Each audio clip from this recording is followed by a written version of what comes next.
hard for them to go, look at how popular we are when you've got all of these channels individually should, if they were popular, they should be able to fill a room like this without anybody else being on the panel. But that's not what they're doing. They always do everything together. It's the same way with their streams and their podcasts. You never see them individually doing things at this level. They would never use that as a metric. But here, a lot of their fans are going, look at how many people were in this room. Yeah, it's a lot of people there because you have 6 people on the panel. No, not between them over 500K. We're talking about 2 million with Critical Drinker. We're talking about almost 500K with Eric July. We're talking about Jeremy Griggs has been making some gains in his sub count. I saw. No, he's got 400,000. Star Wars Theory has what, 3 million, something like that. So he's got a couple million. Yeah, I mean, we're talking about like 5 million ish, almost 5 million combined subscribers on this panel, and the best that they can do is it's a packed room. But it's also probably not it might be the biggest. It is a modest, look, I've been to a lot of conventions. This is a very modest room. This isn't, when you see the rooms, like you go to like a room where they're doing Marvel stuff or whatever, it's like 4 times the size of a room like this. Like this room for me is one of the rooms you can get very easily. I hate to be that guy, but this is a room you can get very easily. It's one of the smaller rooms. If you come in and you go, we got 5 million subscribers, we need a room.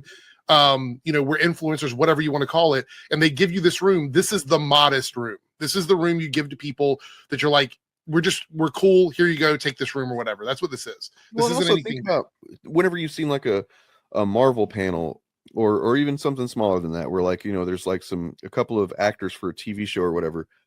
This is what, as they're coming out onto the panel, you got Drinker out there, nobody's standing. There's no, if you think about the panel clips you've seen before of like stuff that's really popular or whatever, then you're going to see people fucking standing up, cheering for minutes on end. You know what I mean? Like there's no excitement in this room. Whether they're just not capable of producing it without, risking a coronary event. I don't know. These are several different YouTube channels represented here, especially Star Wars Theory is fucking massive. Yeah. And that's what I'm saying. You can bring, like, holy shit. Exactly. This room should be 2 or 3 times the size.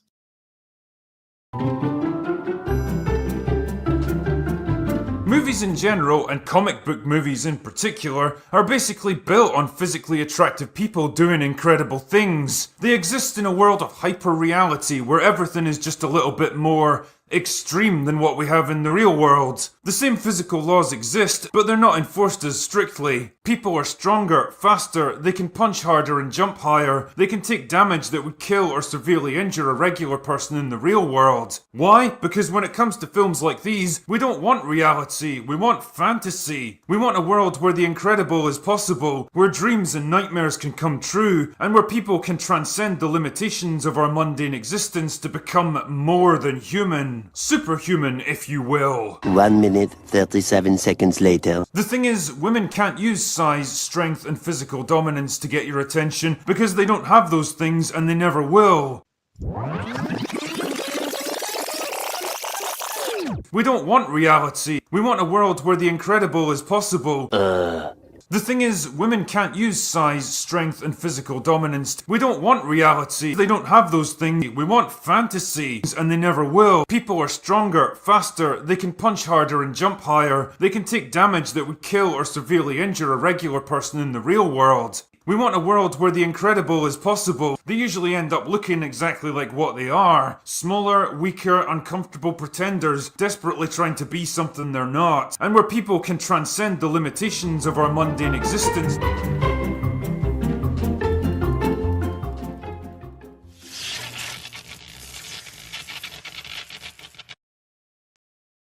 And it's very cool. Consumer price, they said, quote, these policies, if sustained, would likely push the U.S. and possibly global economy into recession this year. This is the biggest policy mistake in 95 years. Think Joe Biden would do this? I don't think so. Do you think he'd think of it?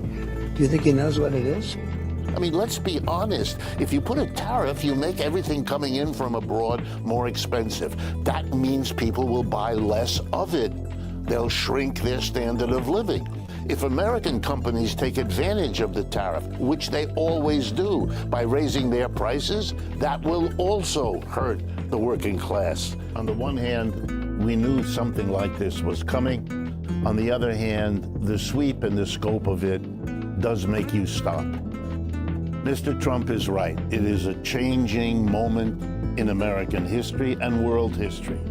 But I think his representation of what's going on is completely fantastical and has only to do with the self-promotion that he is engaged in most of the time. It was never foreigners who did it to us. This notion of the United States as a victim, we have been one of the greatest beneficiaries in the last 50 years of economic wealth, particularly for people at the top just like him. It has nothing to do with foreigners taking advantage of us. This attempt to make himself strong and powerful relative to others, to blame the foreigner, these are cheap shots. This is a change. This is a sign to the world that as the United States empire declines, this is a nasty place that's going to, you know, gesture and thrash around, doing damage everywhere as it copes with its own decline. There's no strategy. I have no strategy. There's zero strategy.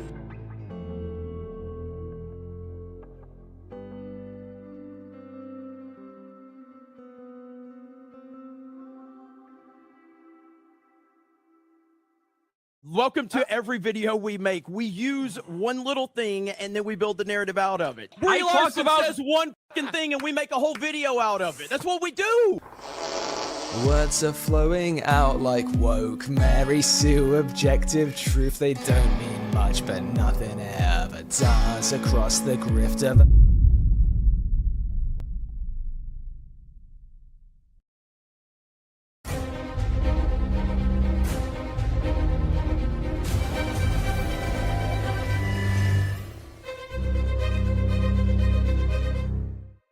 All right, you assholes.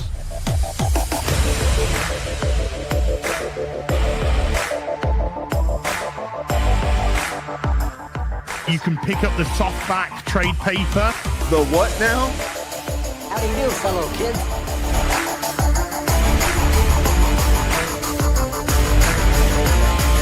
The fucking what?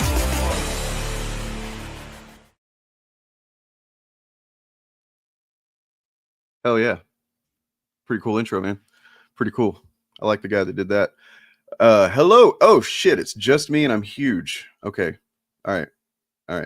I gotta cope with this. I'm gonna cope by doing this. Bring on these fellas. Hey, how y'all doing? To me, hold on. Happy. There we go. That's our show. That's our show. Happy How's decline of everybody the American Empire week, year, decade. All right. Oh God, I'm really excited. Yeah, it's gonna be fun.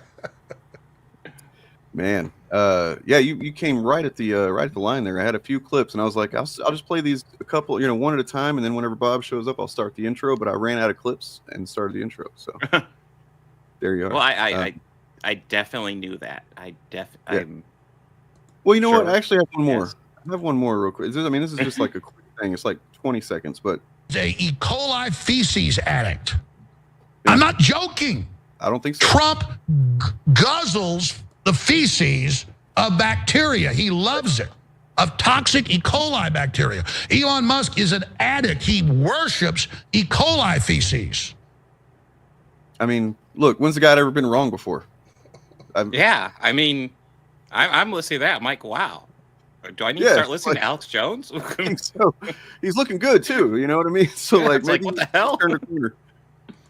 I mean, by looking good, I mean his head isn't like about to pop. It doesn't look like it's about to burst. How you guys doing? Oh, it probably is. I'm good. I'm getting back into the rhythm. I feel like I missed a hell of a week last week. What happened last week? Shit, I blocked it out. Well, Critical Drinker apparently learned how to do nuanced, thoughtful takes on movies. Yeah, he learned how to accept criticism in a healthy way. Yeah, he listened to the feedback and was like, "Oh, I'll take that into consideration. I definitely see where I could have done better." It was my first time, and of course, in fact, let me give you some of the money back that you gave me. No. Yeah, that was completely him. After all, I said I was making a short film, and I end up just being a practice run. I should probably, reduce what I charge. Oh wait, but he didn't do any of that, did he? But he only asked for 30,000, I think, right? And then he got like 10 times that. It's fucking crazy. It was okay, yeah. I was about ready to say, wasn't the end result 300? Yeah. And then like one of the excuses he gave was that it was basically saying that, well, we had more money, way more money than we knew what to do with, so we had to expand it, and that made it suck. Essentially.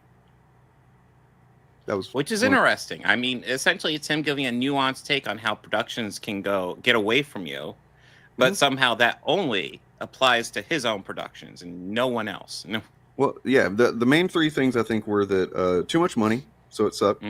Also, too much. Well, there's like the implication of wokeness about like, oh, I have to do like test the bacteria in the water of the puddle that I want to have my guys, my actors fighting in. That's a bunch of hassle. And then also that damn actress, she ruined the whole thing by just not. Yeah, that was those are probably the worst parts where it's like Jesus. Well, also the girl boss thing, where my women aren't girl bosses because there are these elements that gave them the advantage in these fights. It's like, which doesn't happen in other movies. Where that doesn't apply in any other movie because that pretty much is the same thing, bro. Yep. When Black Widow shoots her little, or what are they? There's the stingers or whatever they're called that she has, and then attacks the guy who does her scissor head grab or whatever with her legs. Yeah, that's girl boss shit. Yeah, it's girl boss. Yeah, it's not like she got trained and learned skills that gave her the ability to do that. No, girl boss shit. Yep. Bob is behind on a large stack of comic books. We'll have to rapid fire. This is true. This is true. Slipping, Bob. I know. Hell, I just here I am like an idiot going out to a comic book store and literally just adding to my stack of shit to read. Damn. Of course, these aren't here. Got the covers over here. No, it was kind of the reverse from what I can tell. Like basically, the actors talk shit on George Lucas and his script writing and how hard it was to read that shit. Yes. It wasn't. Yeah, and then he just kind of didn't say anything in response to that, like a professional almost. Yeah, George Lucas never responded, and a lot of the criticism came from the cast of the original trilogy, and pretty much their big thing was essentially, that when they read that script, they were like, "This is a clunky script. This won't work." And then the movie came out, and they're just like, "Yeah, we were wrong. That movie works."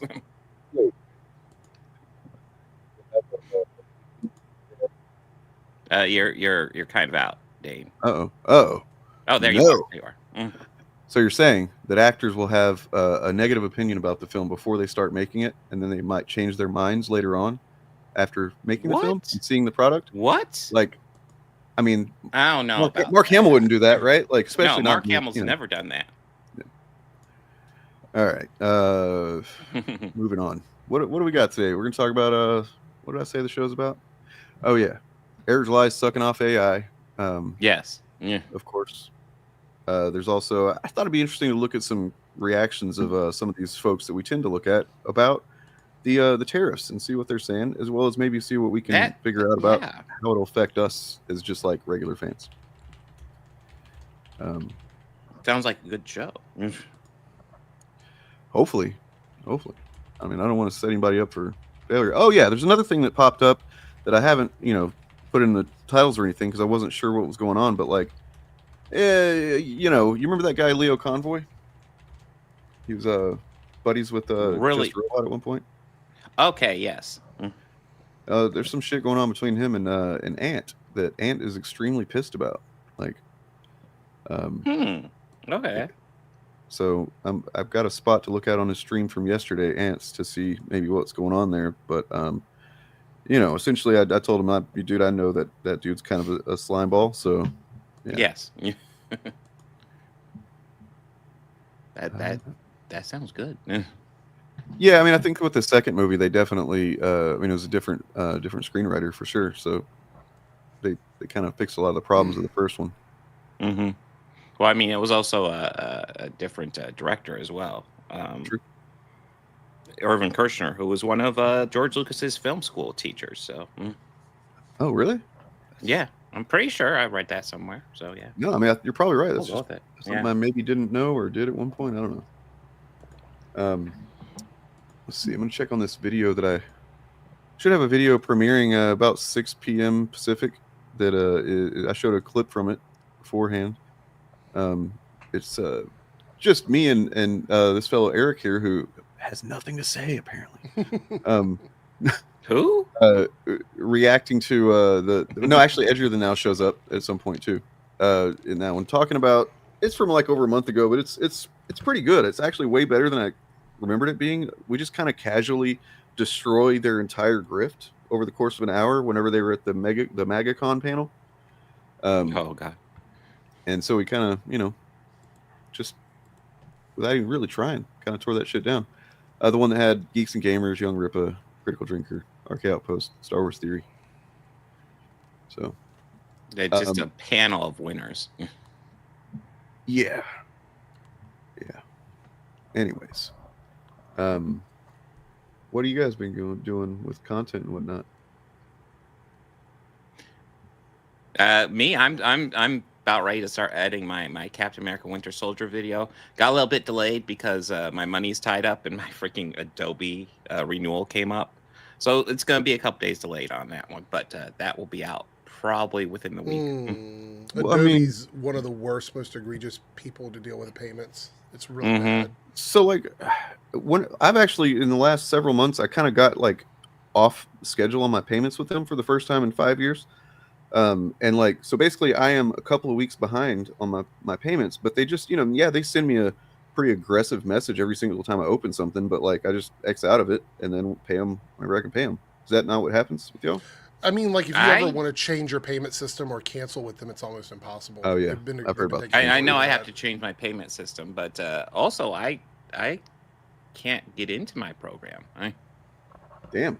That's I X out, it just closes. I purchased Adobe, a lifetime Adobe copy, like 7 or 8 years ago, and so that's the one I use. I haven't touched any of their new stuff. Maybe I should suck it up and just do the lifetime one, because honestly, it's gonna be paying less in the long run.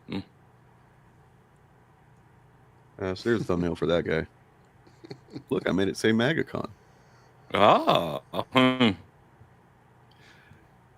Crazy Minecraft audience reactions. It's kind of wacky that it's getting a pretty good audience reaction, and then. Well, I think Matt's talking about the people that are getting in trouble in the theaters. Oh, I didn't know about that. Yeah. Like, there's a TikTok trend of going to the theater while you're watching the movie and then filming yourself apparently there's lots of doing people things. throwing stuff in theaters. Oh, they're trying to turn it into the Room type situation. Yeah, stand up and throw. It's almost like a screening of the Room, except like yeah. Except there are people who aren't prepared for that in there, and it's like, guys, don't do that if you go to the Minecraft movie. I mean, you're there with Wait your for kids, showing and of the then you room. have these like teenagers show up and try to record TikTok videos. It's like, what are we doing? Yeah, exactly. But yeah, I have not seen it yet. I will see it Friday and probably discuss it on the podcast. But yeah, caveat on that one. It's not officially on the agenda. To see it. I'm not a Minecraft person. I'll be 100. The only reason I'm seeing is because my son wants to see it. Because I don't want to see it, but it does not look good. I'm sorry, it doesn't. So but maybe it'll blow my mind. Probably the same article we looked at on the Fabcast, I think last week. I mean, literally an article about that. That all like the fascist leaders around the world, the authoritarians are all like sharing weird fucking AI propaganda posts and stuff like that. And it's because these people they don't like art for art's sake. That's the reason. They don't fucking value it unless it's something they can use for their messaging. Yeah. I mean, you can all tell in their readings of art, they just don't fucking understand art. I mean, and part of it's part of the propaganda they push, but yeah. Shade diversity is like a good example of that. Yeah, these are people who take pride in not understanding art. Do you want to catch us up on what's going on with that with Eric July though, Eric? Because I hadn't watched your video yet, but I saw the thing and I was like, of course, Eric July. He made a video about what artists should be prepared to do because of AI and whatnot, and he's online basically asking people out there to come and work for his company because he got turned down. You remember, like last year, he got turned down by another like art mill company, I guess, where they're just churning out comics and stuff. Did we ever find out if that was a different one besides Glass House, or was it? I think we've confirmed it is a different one because Glass House came out and said they're still working with Eric, so he still has them. But I don't think Glass House has the capability of making the amount of comics at a rate that Eric is wanting them to do, which is why he was going to another company. But now he's looking for artists on Twitter because he just doesn't have enough people, you know, to work for him. But I think Eric is, I don't want to say like he's pro AI art. I wouldn't go as far to say that, but I think if Eric could ever find a way to realistically and reliably use AI art to make comic books, he probably would. Yeah. But then the comic books wouldn't be as good. He would be sacrificing quality. They're not good of the now. comics. So I You don't know, know what the only thing difference that would stop him, the only thing I guarantee, the only thing that would stop him is not that he would think that it's not good enough. It's that he knows by now that people would like us would pick it the fuck apart and make fun of him, like until the sun I sets. mean, it's already easy to make fun of a lot of the art in his books, and then fucking make it AI. Oh my god, Jesus. The other thing is that it seems that he's also caught up with some drama about the ISOM ministry again. Oh no. No. Apparently it came out that someone from the ministry, like an employee, wrote back to Frog Tony and told Frog Tony that he's not allowed to use the name ISOM beyond issue 3 for anything. But then the ministry came out, I think, and said that that was not the exact way that the lawsuit, I guess, the discussion they made, the agreement they made, and that he wishes nothing best for Eric July or whatever. The reality is, I don't think we're going to get a 4th ISOM. I think ISOM 3 is the last one.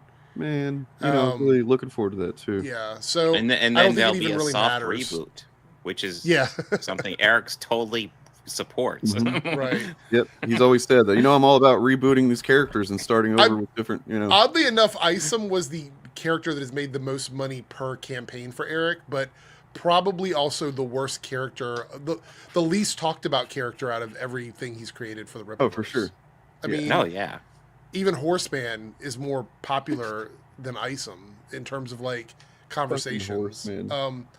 Listen, Albacore sucked, Yaira sucked, but they were both better written books than either ISOM issue. Which did you mean to call it Albacore just now? Did you intentionally call it Albacore? I hope not. I hope it is Albacore, isn't it?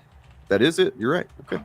Yeah. I really I hope to God that I've successfully gotten people calling it Albacore without even thinking about it. It is Albacore. What are you talking about, Dane? I mean, that would maybe avoid a fucking lawsuit from there's actually a place called Alphacore. I think it's in India or some kind of school. Oh God. I was lagging a lot. Oh man. Well, you know, in factual facts, you're kind of a dipshit. So what are we fucking you for? Like, what are you doing here, man? But you know what? Congratulations to Frog Tony. He's been hopping around trying to sniff people's assholes and stuff to get some kind of attention on his channel. So good on him that he got in there, got a little moment in the sun. Anyways, what do we got? Yes, Albacore is boring, and yet it's still better. Like I would probably say Yaira was better than Albacore. But like, yeah, it's still better than ISOMs. Yeah, justice for Jasmine, man. Like, whatever happened to Jasmine. Did she like R.I.P.? Did she actually die in issue 3, or are you just commenting on how she's just forgotten about? Issue 3 is not out yet, is it? It's not out, right? Is it? I know he was doing the fundraiser for it. I didn't know. I assumed it was out. I don't know. He's not a fundraiser. He was selling it. He was pre-selling it, Bob. Oh, pre-sale. Yeah, I get that wrong all the time.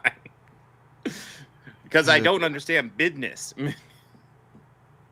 So I was, I was editing that Griff clips that I showed beforehand of the new one of Drinker. It's not new; his video's old, but I just kind of noticed that when I was looking through it the other day. Like, holy shit, he contradicts himself so heavily within like 90 seconds.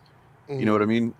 He's like, "Oh, we want movies that are in fantasy, but also women will never be strong or something like that." Right. Like, well, I mean, but watch any of the bigger Chud videos, and I swear it's part of their angle. They always talk out both sides of their mouth. They will say something like a minute later that contradicts something they said a minute before. All the time in those videos. It's infuriating. it's extra frustrating with him though, just because he comes off apparently to some people as like an intellectual and a film, aficionado. Yeah. So it's like, yeah, a film aficionado that apparently doesn't like film festivals. Okay. Wait, what? What do you mean? What is this? What is that? How tariffs work? Oh my god. But anyway, so I cut this little thing out. It's like just a minute, but it's just listen to this fucking. It's so frustrating, this shit. Back in Iron Man 2, Black Widow was able to use her beauty to infiltrate Stark Industries so that she could spy on Tony. Yeah, she probably could have fought her way in and defeated the security guard standing in her way, but what would be the point when that wasn't her mission in the first place? What the fuck was the point of that? He's literally like, she could have done this thing that she didn't do in the movie, but she didn't do that because what would be the point of that? It's like, what? Why did you even say any of those words just now? It's not even relevant to anything. I mean, the first thing even kind of got me for a loop. So he's saying that she used her looks to infiltrate Stark Industries, which I don't believe that's ever established. I mean, it is established that obviously Tony thought she was kind of hot, but that's about it. You know, I mean, like, we don't know how she got her place in Stark Industries. To give him the most benefit of doubt possible. Right. She's a government agent. There's definitely some other factors there that probably are way more relevant than her being attractive. But it just tells you where his priorities are. But then, I mean, just the setting up of this false thing of like, oh, she could have done this thing. It reminds me of his Everything Everywhere All at Once video, where he's like, oh, it's like he just creates a fake scenario and then criticizes the movie for it. You know what I mean? Yeah. Like, where he said, oh, this movie was being directed by some blah, blah, blah. And it's like, what are you talking about? It's really interesting. I just looked up the line because I remember there was a line in the movie. I couldn't remember it word for word where she talks about it. She, when they talk about why she's qualified for the job, she goes, I'm a litigation secretary. I type 120 words a minute. I've got a double major in French and Russian literature, and I've modeled in Tokyo. That was the line. He just heard the last part. Right. Yeah. Yeah. Why didn't she fight a bear? Yeah, true. I mean, she could have, but she didn't because that wasn't the mission. Then why did you fucking say it, you moron? I mean, you got to think about, like, Stark Industries apparently will hire, according to Critical Drinker, Stark Industries hires somebody to a high-ranking position just because they're a hot woman. But why is that a problem? Holy shit. Think about this, though. Why is that a problem for these guys? Why is that an issue? I mean, it's a problem in real they're world, objectifying but women anyway, so it doesn't make any. Yeah. No, I mean, but if their complaint is that this woman is coming in and just kind of doing stuff that she shouldn't be doing, but it's okay because she's attractive or whatever, then what's the problem? I don't know what the issue is. I think this is true, Sean. I think you're correct here. So was Pepper a lesbian? Maybe. You've never explored that. Yeah, it does seem familiar. Yeah. Yeah. No, it's dumb. But there's other stuff in that video. There's other stuff in that video that is kind of odd. Not okay. So he's going quite a bit about the difference of men and women, but there's also parts where he's talking about this at the same time that we like attractive men and women, and we like and then he's describing what we like about women and being hot. Who is we? He starts describing what people like about men. Right. So he's speaking for everybody else, not just. But it's just kind of weird coming from Critical Drinker because I'm like, wait, are you sitting here saying that you think these things are attractive? Like, I know he's not, maybe, but it sounds like he is. We like big buff guys with big, swollen pecs and meaty hogs and stuff like that. I think there's this weird thing where they think that because he believes without any proof that the majority of people want this thing, that it should just be that way, which is weird because that opinion would not be accepted if it were the reverse. Like, say for example, it was objectively proven that people want muscular women in movies and TV shows. He would still have the same opinion because the opinion isn't based on any objectivity. So the fact that he's acting like it has to exist this way because we demand it to do that is like a fallacy. It's not even a good faith argument. Yeah. I mean, it would be, these guys might have some more of a point, or I might at least agree with their opinions if their opinions were, ever rooted in any kind of decent analysis of what happens in the movies. But they very often seem to just either not be paying attention or just are too like dumb in real life experience to understand. I mean, how would the movie benefit from her being more sexy? Like, what would be the benefit what would we get from the movie that would make it better if she were wearing slightly less clothing?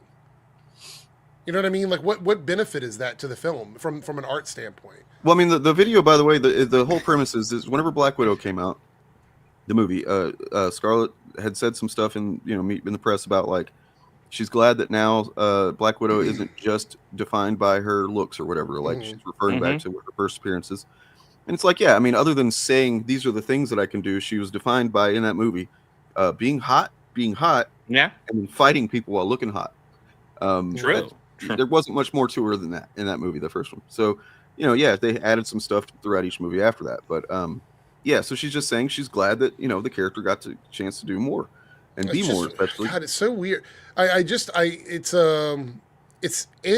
actually anti-intellectualism. Like it's the reverse of that. Yeah. Because they're looking for such superficial stuff that any sort of like highbrow criticism of art is just disingenuous, because you want sexier things. That doesn't sound like you're asking for better like media to me.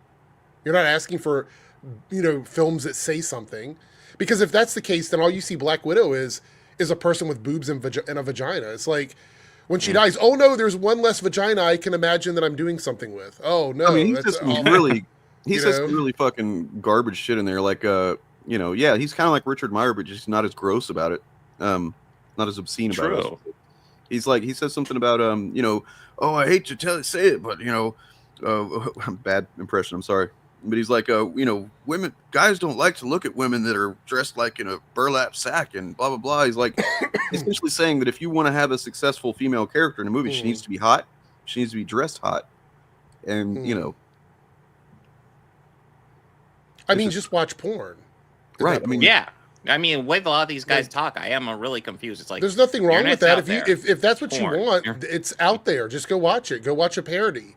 I think they've got like upwards of like 24 porn movies on the internet now. Yeah. Yeah. You find them somewhere. I've heard they're making a new one to get released soon. But these are also the same people that say that trans people and gay people are corrupting kids by putting it in media. So, like, explain to me the how your brain wraps around the fact that you want sexier women and everything, but you also think that a gay person wearing pride colors is somehow degenerate behavior. Like, explain that to me. I'd love to know the difference there from these guys. You're asking for too much logic. They can't handle that. So I have here something I want to check out real quick. It is I believe I have it downloaded. It's a Nerdrotic video or stream rather. Ooh. Maybe I didn't download it. Maybe we'll have to go look at it on the YouTubes. But he, they reacted to the news of the new Spider-Man film title the other day. Okay. Oh my God, I'm behind. I didn't even know they announced a Spider-Man film title. Oh yeah, they did. You didn't know that, really? Here, I'll No. give it to you. The whole title here, the reveal for you, because I took the time to make this thumbnail and we didn't even really cover it last week. So You guys, this is my catch-up stream. So it was announced Sure. about 14 hours before April 1st. So but I didn't see it that day. I saw it on April 1st, and I'm like, nope, wait. Apparently it's real. And they also announced Spider-Verse. The next Spider-Verse movie will be out in what 2026? 27. Okay. Yeah. Oh wow. Well, I know it got postponed largely because of the strikes, because as good as those movies are, apparently they were not nice to their animators, and that's bad. Yeah. So give me just a second, and if you want to talk about, have you read Brand New Day? Do you know what the story that's based off of? I know what it is, yeah. Well, Nerdrotic I'm aware. Seems to think he does, but I don't think that he really maybe does, or he's possibly, I hate to accuse him of this, grifting.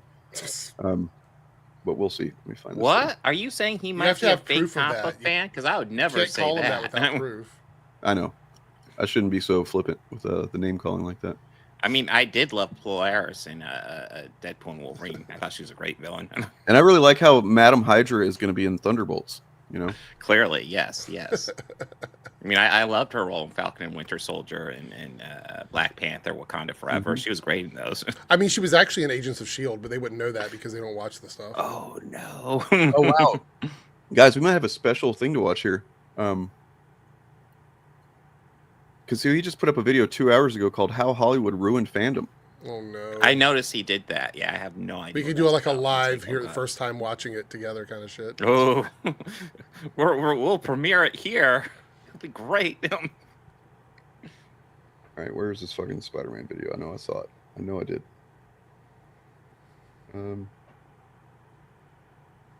Weird. Is it? Did he get rid of it? Come on. No.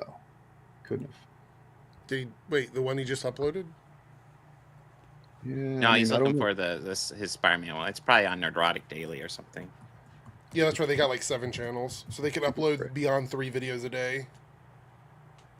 Yeah, it must be that because this is these motherfuckers. They fuck their mothers. I don't have any proof of that at all either, so I shouldn't say that anymore. It doesn't matter. Proof is overrated. Here we go. I think. Here, I think I have. I'll drop the link because I don't trust my internet. What? Where is it? It links in private chat. Okay, thanks. Well, there goes my sense of professionalism out the window. Sorry, guys. I know you thought more of me, and I ruined it.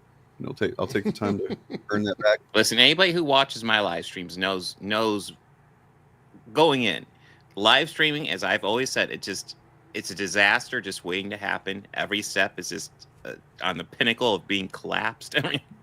Now let me set this up because I have not watched this. I only saw it listed, and it's titled, "What the fuck were they thinking?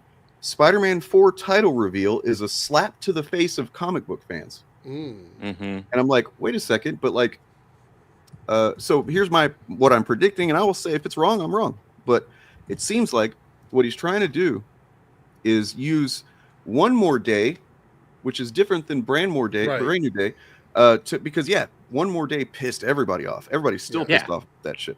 However, One More Day is Mephisto stuff, right? Yep, that was Brand New Day was what came after, and generally was pretty okay from what I remember. I mean, yes, it was still frustrating because it's it's literally the first part of the new Spider-Man paradigm where he isn't with MJ anymore and stuff like that. So it's like, well, this sucks, but I mean, it was done pretty well. It was like it felt as good as that could be. It was written all right, you know.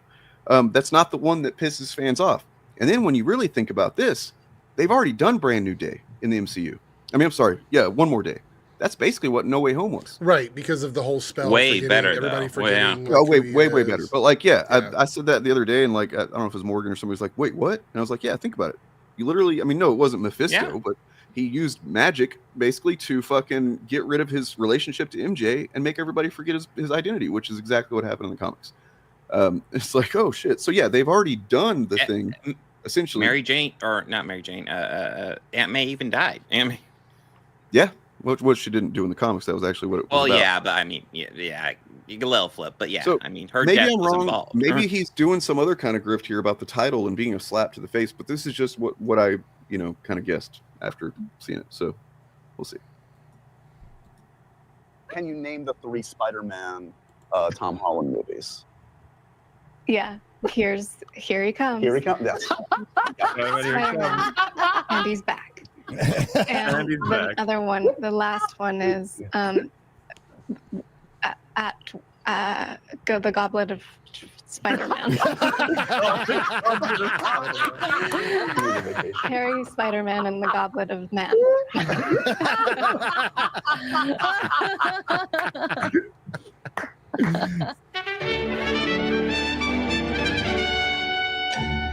Wait, so the intro is just them laughing at a funny clip? Better than the title that they came up with for Spider-Man 4. It's called fucking Brand New Day. So Spider-Man Homecoming made some sense. It's from the comics. It's from the Straczynski run. And it was kind of Spider-Man's coming home to Marvel, except he's really not at Marvel because he belongs to Sony forever and they're never going to get it back. And the chance they had to get it back, they decided to pass up because it was too much money. And now they're never going to get it back. But then it was Far From Home and No Way Home. Those are lame titles. I like No Way Home. It's a lame fucking title, but this one takes the fucking cake. Brand New Day. And you're like, well, it's kind of innocuous. No, what did it sound like, Gary? What did it sound like? Brand New Gay? I don't know. No. Oh Somebody my in the gosh, chat it's even said that. stupider than I thought. Yeah. Someone in the chat said how long before it's Brand New Gay. 1 minute and 28 seconds is how long it was. Oh my god. Is Mahler even a comic book guy? No. So I don't understand why he's on a comic book. He's not even a movie guy. He's not even a movie guy. Yeah, but isn't this He's a from movie the guy comic the same way stream? Trump is like a brilliant businessman. You know what I mean? Yes. Yeah. No, I mean, like, I feel like if you're doing a comic book stream, you would have 3 comic book fans on the stream. Like, I don't. Also, a comic book stream, why are we talking about comic book movies? Isn't it supposed to be about comic books? Well, Isn't that what the stream is supposed to that's be? getting a little bit pedantic because I feel like if I did a comic books, like specifically mostly focused on comic book stream, I would also talk about adaptations. Maybe, but they already do that on their other shows. I mean, look, they're all just excuses to push the message, you know. Yeah, I'm just curious. Like the reason they got rid of Nina Infinity was supposedly she wasn't somebody that reads comic books. So that tells me that they do want to primarily focus on people that read comics. So Mahler being there doesn't make any sense. I feel like maybe they were lying about that Nina thing. Maybe. Yeah. Possibly. Let's face it. I think it's pretty clear Nerdrotic hasn't read comic books since probably like 2002 or something like that. Yeah. I mean, you know, it's possible that he does remember and knows these facts about like Straczynski, you know, being, you know, but I mean, Straczynski wrote Spider-Man for a long ass time, so it's kind of hard to like, you know, there's a whole period where you could just kind of point to a Spider-Man comic and go, that was you could throw a dart and hit Straczynski. So like, yeah. But I mean, you know, to a lot of people, that sounds really knowledgeable to say that, you know. No, it's kind of wild. I don't actually think I've actually read any of Straczynski's Spider-Man stuff, which is kind of funny. I am a fan of Babylon 5 for what's worth. It's kind of funny that they're not making fun of Sony for their titles like Let There Be. I mean, yeah, because those movies are kind of just goofball movies anyway. I'll be honest, I kind of like them. I liked them each one time, and then I'm done. You know. Sorry. I will admit I kind of like Let There Be Carnage. I don't really like the other ones. Let There Be Carnage, but not because it's good. One. Okay. Really? Well, I mean that. I think there's an argument for that, but that's kind of why I like it. I like that movie's just a fucking romantic comedy between Eddie and the goddamn symbiote. Oh, dude, the cheesiest romantic comedy ever. And the third one is way more that. The last one is so much that. Like it's literally heartbreaking, or they're trying to make it heartbreaking because they it doesn't hit the same. The second one hits in like a comedy way for me, and the third one, yeah, at least Null was badass. Spoiler: he wasn't. Yeah, I mean he said some stuff at the end. Remember, he said, "I'm gonna come back MCU. You got to put me in the MCU," and then Marvel's like, "Nah, we're not doing that, dude. Shut up. We're good." Stop it. What's her name? Amy Pascal. Just stop doing that shit, Amy Pascal. We're not going to do it. I love that throughout that whole movie, his Null arc was like learning how to lift his head up. Which horrendous story in no, it's okay. That's what I'm leading up to. That's where he's going. Yeah, that's where I'm going. Okay, good. That's all I thought when I saw this. It is a story from the comic books. That's the follow-up to the story that destroyed Spider-Man in the fucking comic books. It's the follow-up to One More Day. Was it better at least than one? Okay. Not. Uh-oh, he's gonna say no. Are you fucking kidding me? Not really, because. Okay, look. I've got a video up on my channel. So a couple of years ago, actually, when No Way Home came out, I tried doing a series. Maybe I should try and get you guys into doing this with me. But I did 2 episodes of it with a couple other people each time, where whatever movie adaptation was coming out, we would each take one of the books that it seemed like, one of the runs or arcs or whatever that it seemed like the movie was basing itself on, and we would each read one of those, and then we would come together and kind of talk about the one we read and what we, kind of what we feel like the movie's going to do with any of that stuff. So like the first one we did was the Eternals, where each one of us read a different like era of Eternals before that movie came out, and then the second one was for No Way Home, and we each read, I read the Back in Black thing because that was where what did I predict that was going to be? Because his identity was public and the consequences of that, so that was clear that was going to be part of the movie. And then fucking like a goddamn saint, need to have him back on soon. Ernie, Blurred Without Fear, bit the bullet and read One More Day, and then I went and read it. I read it back through too, and I was like kind of surprised that the thing that sucks about it is the obviously like the fact that it was done in the first place, that it was an editorial mandate, that Joe Quesada was fucking determined to make it happen. He did not think that it was possible to tell a good Spider-Man story with him married. Have you read Ultimate Spider-Man, you motherfucker? Anyway, but there was that. But then like the way it was written generally, because this was mostly Straczynski, I think that like the final issue of it, where the actual act happened, he didn't want to have his name on it, which is kind of telling. So it's like, I don't even know if he's credited in that. Well, I mean, Straczynski, he's not a perfect writer, but he's overall pretty decent writer. He definitely has like a comic book style to him. Well, I mean, there's those writers that are just kind of the ones that you can count on to do a long run on a book and keep it consistently coming out, once or even sometimes twice a month, like Spider-Man was doing for a while. He's one of those. He's like generally average to above average, but can get them out consistently, and you get what you pay for, kind of thing. Anyway, so the writing of it in general was pretty good. Like even the moment that sucked, where it's like, this is Mephisto, fucking why Mephisto? Why? Make it a science thing or a time travel thing at least. It's more befitting to Peter, I think. Nonetheless, Mephisto, makes him give up his marriage. They're never going to know that they were married. There's all the memories are going to be gone and stuff.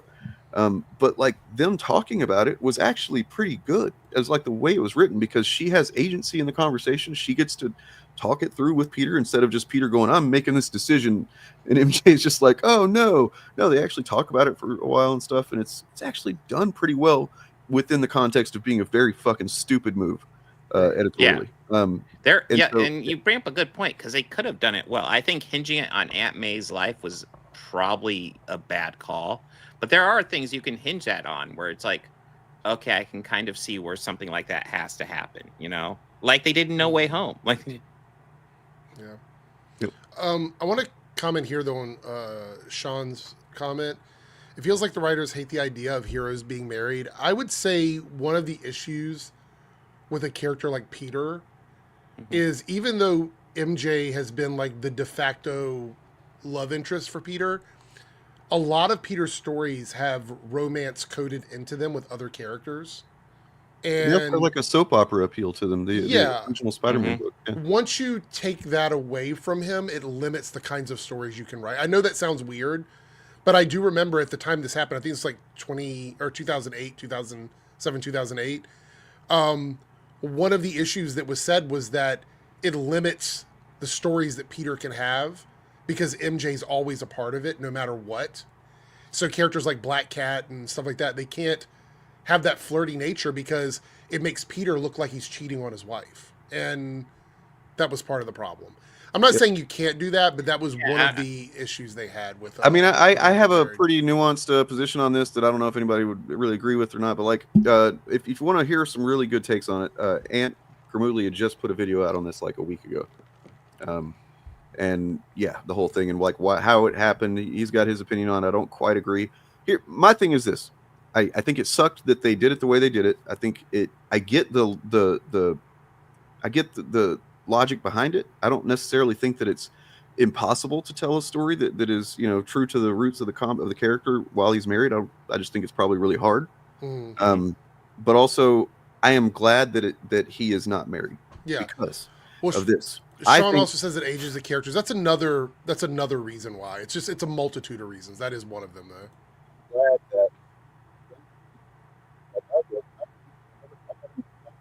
You're out again, Dane. There you are. Check.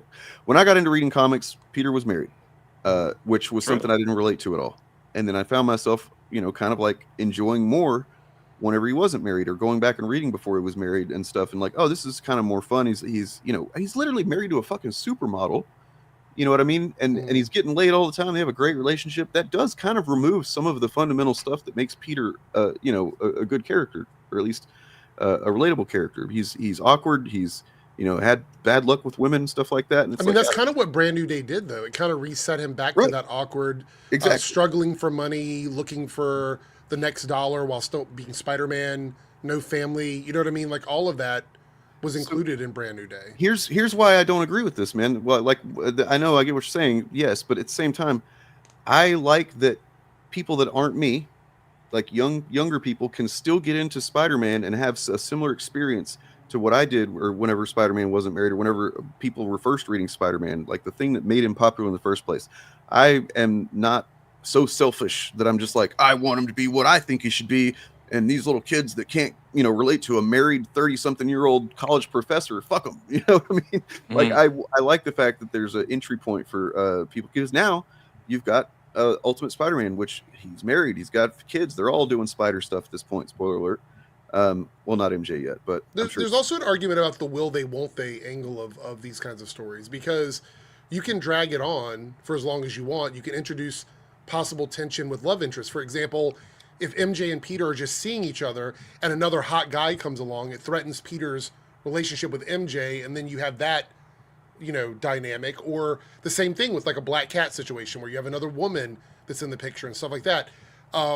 These are all storytelling elements that some people would say it's unnecessary, but I do believe it's a very common trope in storytelling. Superman's a fundamentally different character than Spider-Man. Yes. To compare the two and like say that should work for Superman, it should work for Peter, it doesn't make any sense. Also, this is not why Miles is there. Miles does not exist to do the things with him that can't be done with Peter. He's his own character. He should not get the hand-me-downs or the second string stories that they couldn't do with Peter. I think Miles deserves better than that.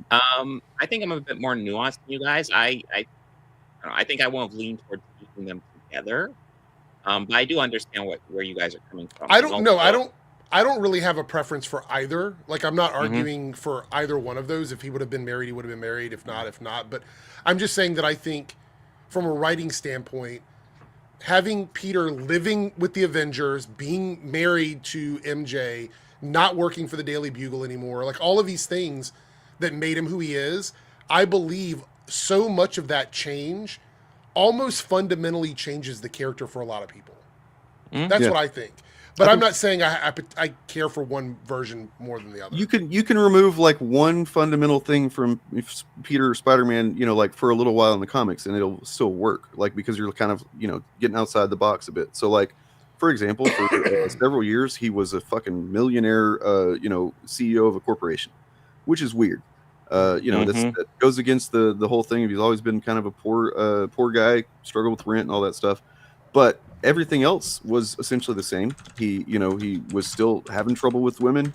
He was still having bad guys, Green Goblins, shit like that all the time. So it's like there wasn't too much removed from what we know Peter and Spider-Man to be. But then you take another element of that away, where he was also to be married, then it's like, whoa, hold up. You know what I mean? But nonetheless, I think that this is, despite what you Eric July fans might think, this is why multiverses are fucking excellent. Yeah. Because you just, do whatever you want and whatever. And like, the argument essentially boils down to, do you feel like it's not special enough if it's not the literal mainline continuity Peter that is married? Because if it's not that, then you should just read either the MC2 stuff that they have. So they had Renew Your Vows a while back. I was reading some of that. It's all right.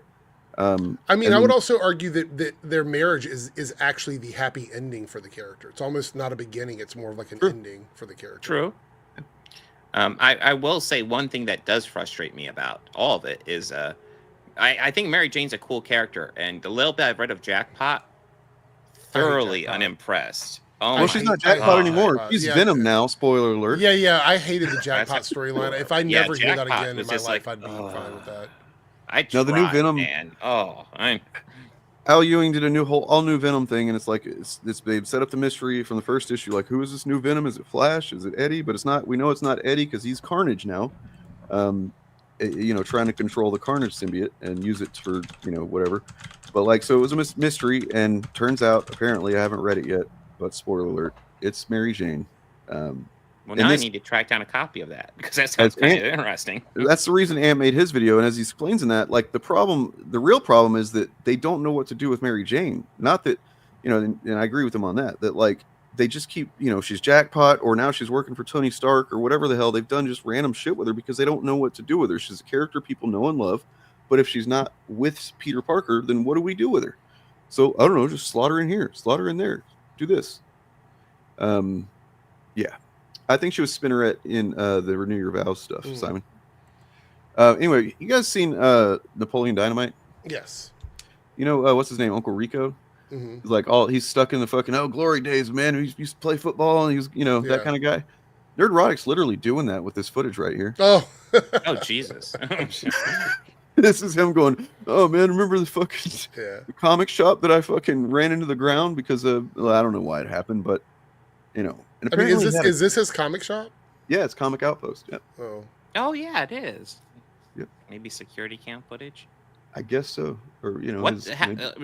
I have to wonder, Gary, what happened to your comic shop to get like it this full? You know what's funny is anytime I'm talking about something that's related to gay people in general, and I mention something about like what I've done in the community or something like that, they're always like, why do you have to always bring that up whenever you're talking about stuff?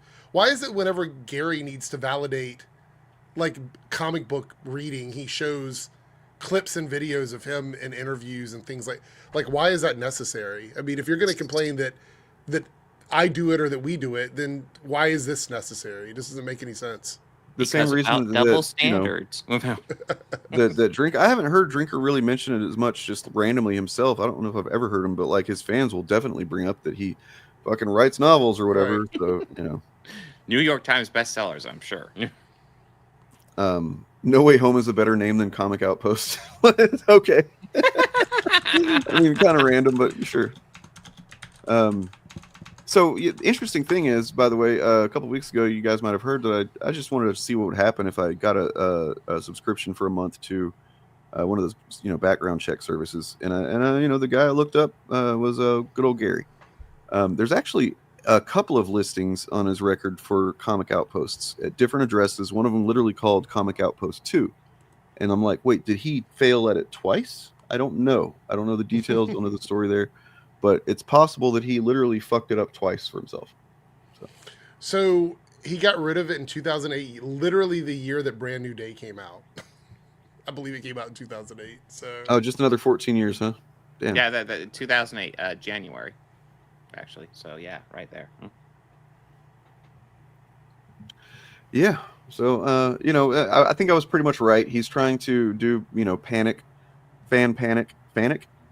I know it's not good. I'm curious to what he says though. If he goes in on, because Brand New Day is better than One More Day by a lot. Yeah. I mean, in the context of what it is, which generally you have to, if you accept that what they did sucks, but I still want to read Spider-Man, then it is good in that way. Yeah. Because everybody was pissed off, and I lost half my Spider-Man customers at the shop in like 24 hours. Oh yeah. Amazing Spider-Man regularly. No, he's not driven by spite. Not at all, guys. Yeah, well, I mean, I'm sure that isn't cherry-picked footage, too. I'm sure that isn't. I'm sure that's instantly they read... Certain. Yeah. Dude, I wish I could know. Wait, is there anything that says Free Comic Book Day here? Because that... if you use footage of Free Comic Book Day, all right. Yeah, like one day it's like all packed and they all read One More Day and everybody gives up on all comic books. Guys, I have a confession. Usually when I read an issue or two of a comic book series that's bad, I stop reading that comic book series, but then continue with the other ones. Isn't that weird? Isn't it? Oh, wow. Whoa, you're nothing but media, right? Dude, yeah. That was 2007, 2008 was when that happened. One More Day, wasn't it? Yeah. Holy shit. We haven't watched this yet either. Oh, that's kind of crazy, man, to think that might have actually contributed to it. And yeah, regularly, like clockwork, would say when he says they slap fans in the face, he means they're slapping him in the face, and his dreams of being an old meth head selling comics. So I just checked. There were 1, 2, 3, 4, 5, 6, 7, 8, 9, 10 different Spider-Man titles bouncing around in 2007, 2008. So of course.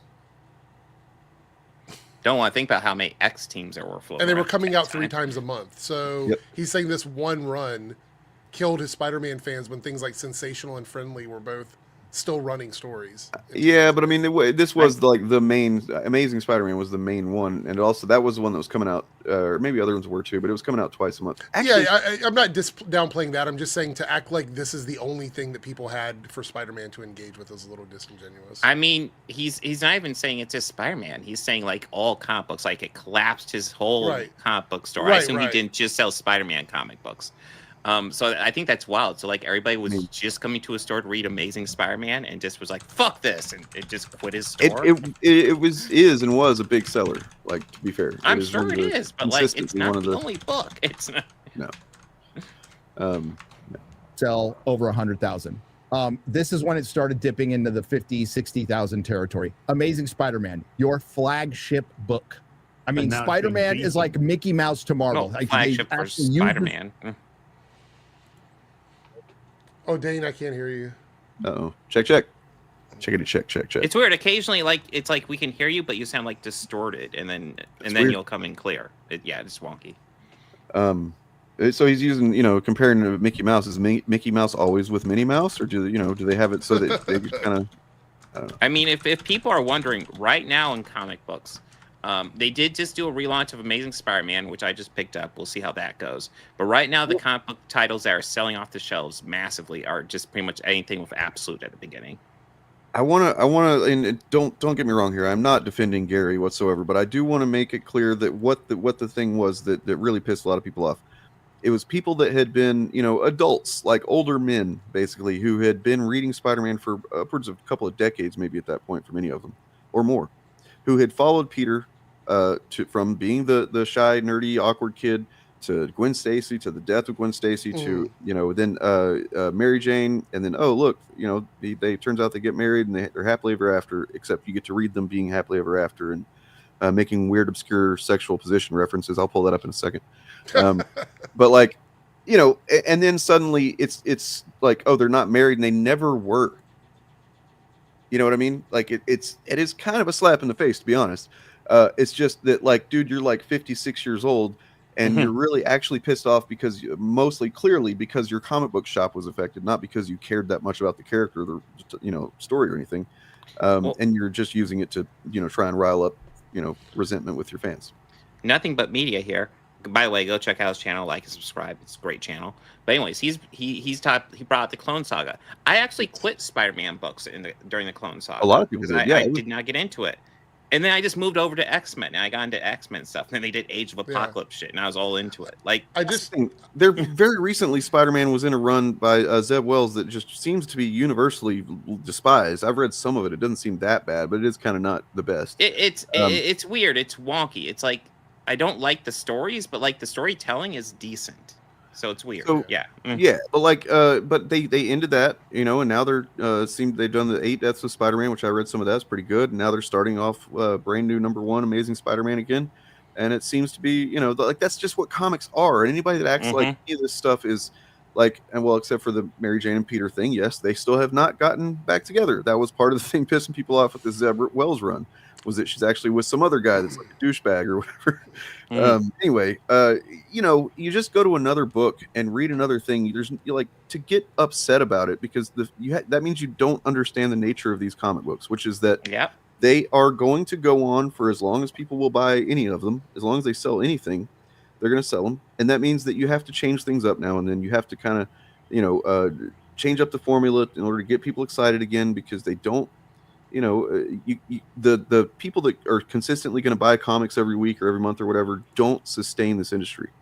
That's the thing that they don't like to talk about. It's the same thing with whenever the movies started getting made, and you would hear people like me when I was much younger complain about oh, this isn't exactly the way they're wearing leather costumes in the X-Men or whatever. And it's like they had to, or at least felt they had to, make some adaptation changes so that they could get broader audiences to pay, into the shit. And it's like you have to be, as the fan, accept that to a certain degree. right? Like you have to, or you're just kind of an entitled little bitch. I want to point out, I just did a quick search, and in 2007, no Spider-Man title was in the top 10 best-selling comic books of 2007. Oh. So it wasn't like this was the number one comic. It was Captain America, the Civil War stuff that happened, Thor. No, well, shit, yeah. Dark Tower comics, World War Hulk. Oh yeah, the death of Captain America, Wolverine. Fallen Sun, the death of Captain America, Iron Man. So all these other characters were seeing big sales. Spider-Man wasn't even in the top 10 prior to Brand New Day. But then it was after, or what? Yes, yeah, it went back up after. Interesting. That's interesting, Gary. Gary, are you lying, or are you just fucking? And this is from Diamond and the Comichron website. Comichron, yeah. Yep. Gary, I mean, we caught you, bud. We caught you, fucking, man, pulling some shit. I mean, going back to Dane's point though, talk about like the leather movies. I just like if you watch the movies being like directors talk about those X-Men movies or any comic book movies from that time period, they always talk about how they don't want to be too comic booky, how they're trying to avoid the roots and bring it to a new audience. That was very common conversation point in those early comic book movies. And as comic book fans, we just rolled with it because what else are we gonna get? The point just being times change. They evolve. The rapist that directed the first X-Men movies, he famously had not read any X-Men comics, and then chose not, or they told him not to read any, and all he did was watch the animated show before he made the first X-Men film. So, and that's what they wanted. They didn't want somebody that was going to be like slavish to the source material. But oddly enough, Spider-Man, even in 2008, you have to go into the top 20 to see it coming back in. It started back in at 17. It wasn't even in the top 20 in 2007. But 2008 was pretty much all Secret Invasion. Oh, yeah. Well, yeah, of course. Yeah, they extended that fucking... that was when Marvel was really pushing boundaries, pushing buttons with their art, with their events. Yeah. Every time they had a successful one, they're like, we're going to make it bigger and encompass more comics. One More Day took Spider-Man completely out of the top 20. And then Brand New Day brought it back into the top 20, but it was still struggling to get into the top 10. It was number 17. Damn. So arguably, this was a damage control situation with Marvel. I'm sure it was. I'm absolutely positive it was. This is true. This is absolutely true. That's that's the lesson that they took, because before Blade, a lot of people don't remember. Oh my God. Comic book movies were dead because of Batman and Robin and Spawn. They were like, nobody wanted to touch the shit. And if you go back and look at the marketing for Blade, guess what you won't see anywhere? Marvel. Yeah. They did not want to fucking advertise it as Marvel because they were like, no, it's not a superhero, it's just a vampire hunter guy. The Spider-Man stuff in Civil War was a big deal, but none of the Spider-Man tie-in comics was in the top 20. It was like Captain America, X-Men, all that stuff was in the top 20. Spider-Man was not. Just to reinforce the point briefly, I just want to show people an image of comic book Blade before the movie. Oh, God. Oh, yeah, I'm going to pull up that Spider-Man picture I talked about, too. Oh, okay, that's right. I have to remove this. The sex positions? Yeah, that is Blade. Yeah. Oh No, that's not. The movie was not accurate to that at all. Right. You sure? I kind of feel like, no. Yeah, that's he's true. wearing That's sunglasses. exactly. I think people also forget that the majority of the public didn't see the core Avengers roster as popular characters. Like, true. Yeah. Iron Man and Captain America were very risky films for Marvel Studios. Particularly because a lot of people would have classified them as D-list characters in pop culture, because you had X-Men, you had Spider-Man, you had Superman, you had Batman, you had these big characters that were definitely like the top of the list. Captain America wasn't huge. Iron Man wasn't huge. Arguably, I would say Hulk is probably the most popular of those core Avenger characters. Thor definitely wasn't like a household name. The MCU turned those characters into the A-listers.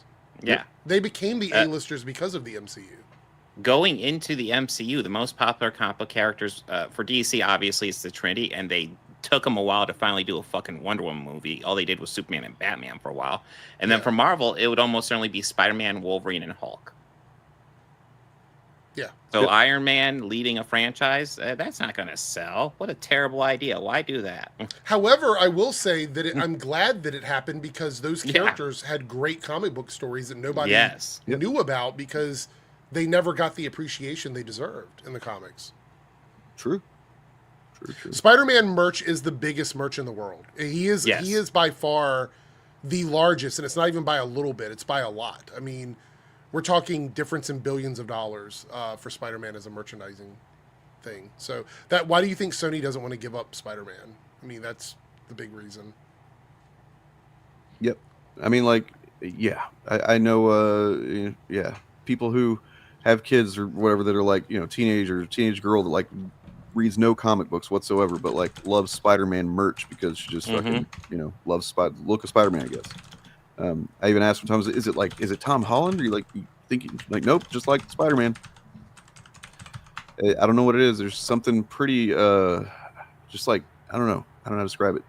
Yeah, Spider-Man merchandising is worth $14.5 billion worldwide. Shit. Jesus Christ. Yeah.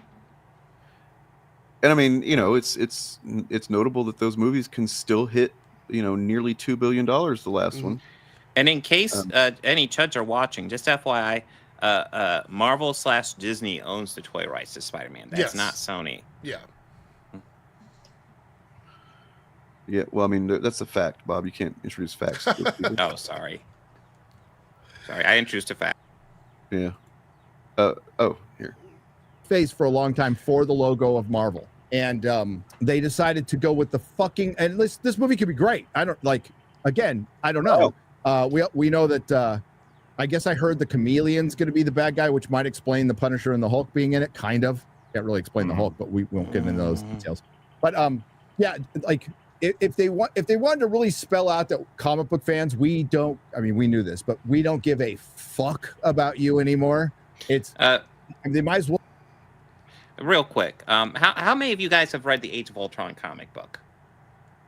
Oof. I mean, I did years ago. You mean the one that was rushed out just to be on the shelves whenever the movie was called that? Oh, you're talking about the new one? I haven't read the new one. If there's a new one. There's only one. I'm talking about... Really? The time travel one was one that was rushed out? I thought that was rushed out. So you're talking about the actual Age of Ultron comic? Yeah. Yes. The time travel one where it's essentially Wolverine and Invisible Woman going to kill... Oh, I have not read that one. It's so beyond different from whatever's in the movie. It's just it's insane that it really was just rushed out to essentially they tasked Bendis with hey, write something, an Age of Ultron thing, call it Age of Ultron, blah blah, because we got a movie coming out. They want to have something that's titled that on the shelf whenever the movie comes out, which makes sense. But it's like I said, it's literally Wolverine and Invisible Woman on a time travel adventure with the goal to kill Hank Pym. Okay, so the comic book came out in 2013, the Age of Ultron comic. Right. But it was I think the movie had been they'd already decided to do the movie at that point. So that was kind of done in tandem. But Wolverine, the cool part that I like about it as being a Wolverine fan is that he kills himself after a while. That's how he solves the thing. He's like, one of us got to die. Oh, I guess it'll be me. And there's two of us. One of them has to go. Bam! It's fucking funny. God, it's been a while. Yes, that is a thing. But it's not. My point being, it's not a good comic book. Yeah. Now listen. Well, I'm not going to read it now. Now that you've said that, I'm not going to read it. It's not the most. I do like Brian Hitch, but. Yeah, it's just kind of bonkers and why, you know what I mean? It just it doesn't really do anything. It does kind of begin the weird arc that Hank Pym kind of went on after that, and where he's at now, which is as far as I know, I think he's still merged with Ultron. If that's not true, somebody update me. But and I know lots of people criticize the Age of Ultron movie. I will say I think it's the least good Avengers movie, but I still think it's underrated and solid. I enjoy it, man. It really does remind me of reading a comic book, honestly. There's so much about it. I was thinking of Ultron Unlimited, the one from the 90s. That's what I was thinking of. Okay. The one by George Perez drawing it. That's the one. Well, then they also did a Rage of Ultron, which was pretty good. I think that was who was that wrote that fucking I don't remember. But that was, very much about Hank Pym and Ultron and stuff. It was whenever Hank Pym decided that he was going to essentially kill all AI to kill Ultron. I also and I know that the people that are here in the chat, most of the people here in the chat know this. You will find that what Gary does a lot of times, what these guys do a lot of times, is they would have you believe that this company that has a lot of moving parts in it, different writers, different directors, different investors, all that they collectively get together and decide they want to fuck over fans of comic books. That's what they want to do. That just doesn't make any sense. It doesn't make any sense whatsoever. They don't do that? So he's like, it's a slap in the face, or they hate us, or whatever. Like, they are doing that as like a wedge. They want to drive that wedge in between you and the media, as if you're supposed to just hate it because he wants you to hate them because he's telling you that they hate you. Mm-hmm. That's the entire like, we talk about grifting. That is one of the best examples because he doesn't know that. He's just saying it. At the end of the day, the core thing, the main thing, the first primary thing that they want is for you, the effect they want to have as influencers is to make you have resentment toward the thing that you once loved. And it's, that's why there's so many lapsed fans, people that were maybe fans in the 90s or something, but they haven't been in a long time. But that's the easiest people for them to get, because there's somebody that's felt like at one point they had a connection to this stuff, but it's been so long that connection's hazy in their memory. They don't really, but so it's really easy to convince these people, that thing you used to love, it's fucking terrible now. Not only that, they hate you. Specifically you. It's like... And hate is an emotion. It's not even something that a company is capable of doing. It's such a dumb statement. To think that, they're doing these things, they call it this because of money. And I think, honestly, it makes sense to call this movie that, because, like I said, the end of No Way Home was essentially One More Day. Way better than One More Day, but yes. It did the same function. It put his identity back in the box, and it fucking broke up and erased his relationship with Except MJ. it wasn't a deal with Mephisto, and it wasn't shitting all over MJ, so that's good. But, yeah. I mean, honestly, I think MJ in the comics had a better deal with because this one just like, oh, you're doing that? Okay, I guess I have no. Well, they hadn't even been together that long, so it was like, yeah. Yep. I found they hate you. There's a slap in the face. Shut the fuck up. Fucking disingenuous, man. So disingenuous. Go groom your beard, fucking caveman. Go groom your Star Wars theory, man. Sorry, that was a joke I made one time. Looks like he rolled out of bed and just turned on his camera. Reminds me of The Quartering. He honestly, it's honestly way better than it was a few years ago. True. There's a period where his beard was ridiculous, where I was just like, Jesus fucking Christ, do something with that. Honestly, it kind of seems like at a certain point he realized, oh, I need to clean up my image a little bit. I've got some people expecting me to bring in higher numbers, maybe. Yeah, well, it looks like he's back to not caring anymore. It looks very fucked up. It does look a little rough here. It's still better than it was back in the peak Grizzly Adams. I get self-conscious if even I get on and I haven't brushed my beard today at all. I'll be like, well, I'm not getting on camera. The fact that he just turns it on looking like a homeless person is crazy. Okay, so right here we've got this is from whenever Peter was married. This is kind of a good example, honestly, of imagine being a little kid and like trying to get into Spider-Man, and this is what is going on in Peter's private life, not Spider-Man stuff, but in his private life, he's with a supermodel, and he's like just being a suave ass motherfucker, and he's gonna give her a Venus butterfly, and then what is that? It's probably just something somebody made up, right? No, that is an actual thing, apparently. I mean, it's something somebody made up, but it does have a Urban Dictionary or something. Oh no, it's actually on Wikipedia. Okay. So the Venus butterfly is a term used for various sexual techniques, one of which was the subject of the 1988 book, The 1 Hour Orgasm, which first publicly mentioned in a 1986 good job, Peter. Fuck yeah. television drama. However, a technique of the same name appears in the book The Sensuous Woman, which was first published in 1969. So there's a LA Law episode where they talk about it. It's called that. I remember as a kid, I kept up with LA Law, so I would have been down. So it's an oral technique, essentially, is what it is. Damn, Peter. Yeah. So, unlike Batman, apparently, if you remember that from a couple of years ago, where the DC was like, Batman does not eat pussy or something. Peter does. And he's telling you he does. Good for Peter. He's being very upfront about it. So, I kind of I'm going to eat your pussy. Let's go. Yeah. That's what he's saying. This is them saying Peter can get it. Right. I'm gonna fucking munch down on that. I'm gonna yummy down on that box for about an hour until you just fucking come everywhere. Okay, that's what's going on in Peter's. And the door closing says plamp. I've never seen that one before. Plamp. Yeah, that's a new one. Well, there was some moisture on the door. It made a weird noise. And look, they got a couple of hours to go. She goes, "I'll take 2." So they're going to do it twice. He's going to give it to her twice. So she'll take 2 of them. Meanwhile, people are like, Daredevil could never last that long. He'd be hearing everybody screaming for help. Stuff. What was it called? The Venus butterfly. Venus butterfly. Z. I want to see Venus butterfly. I want to see the kids. Mommy, I just read Spider-Man comic book. What's a Venus butterfly? Right, that part. Yeah. Well, I mean, he's there's cops. Yeah, coming for me. He's actually speaking with a. You don't know me. Accent here. But yeah, that's. He's also wearing like his Hugh Hefner smoking jacket. It's like, what is happening here? Now think about the fact that very intentionally the original stories of Spider-Man, or Peter Parker in particular, him having this. Being able to shoot webs, he built the thing himself or whatever, but like the web shooter, he shoots these webs, this gunk comes out of him, and like there's literally a couple of points early on where there's gunk like seeping under the doorway when Aunt May's like, oh, what's this gunk, this white goo, is like there's very clearly a puberty thing going on there with like the allegory going, and it's like now this is what Peter does. This is the evolution under the door. It's not coming from Peter, right, the evolution of it. Just the French impression he's trying to give here, but of course we have something special on the menu for tonight. It's called the Venus butterfly. He can shoot webs and ropes. Yeah. I don't know what you guys are talking about. As a kid reading this book, this is exclusively what I was reading it for.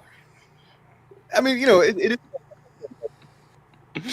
This is honestly, if I was like a 13-year-old and I had no idea what it was, you would still get an idea, and it would be like, It makes me wonder if the better option would have been to, I don't want to say retire, but maybe shift Amazing Spider-Man away from the main one and create a new one that is like they did with Spectacular and all these different titles, where you could have another Spider-Man that goes back to like a single Peter, doing his stuff, where so adults could still have this version of Spider-Man, single Peter, dangling Peter, where so adults could have this one. I don't know the correct answer. I feel like they made a mistake, but So this is where Bully Maguire came from. The secret origin unlocked. Spider-Man Max. Oh my god. I mean, look, if you can go back and watch my video for Spider-Man from a few years ago, from 2020, called "The Psychology of Spider-Man's Powers." I literally make a joke. Well, like I show a clip of I'm talking about his powers, just like as if I'm introducing the character to somebody, and I'm like, he can shoot his webs. He makes web shooters, and I said, unless you're talking about the Sam Raimi films. But we don't need to talk about that. And I showed a clip of him shooting his web, but I added like this splat sound effect when he does it. Yeah, it's pretty funny, I think, but I made it, so whatever. Anyway, fucking Gary lied, man. He's straight up lied, talking about that's the book. Did you wait around a few months, man? Did your comic shop go out of business between the time that One More Day landed and then which was not in the top 10, and then Brand New Day eventually made it back, into the top 20 because of what happened with that one? Well, apparently his comic shop sold exclusively Amazing Spider-Man, so it makes sense how it would tank his whole shop. Right.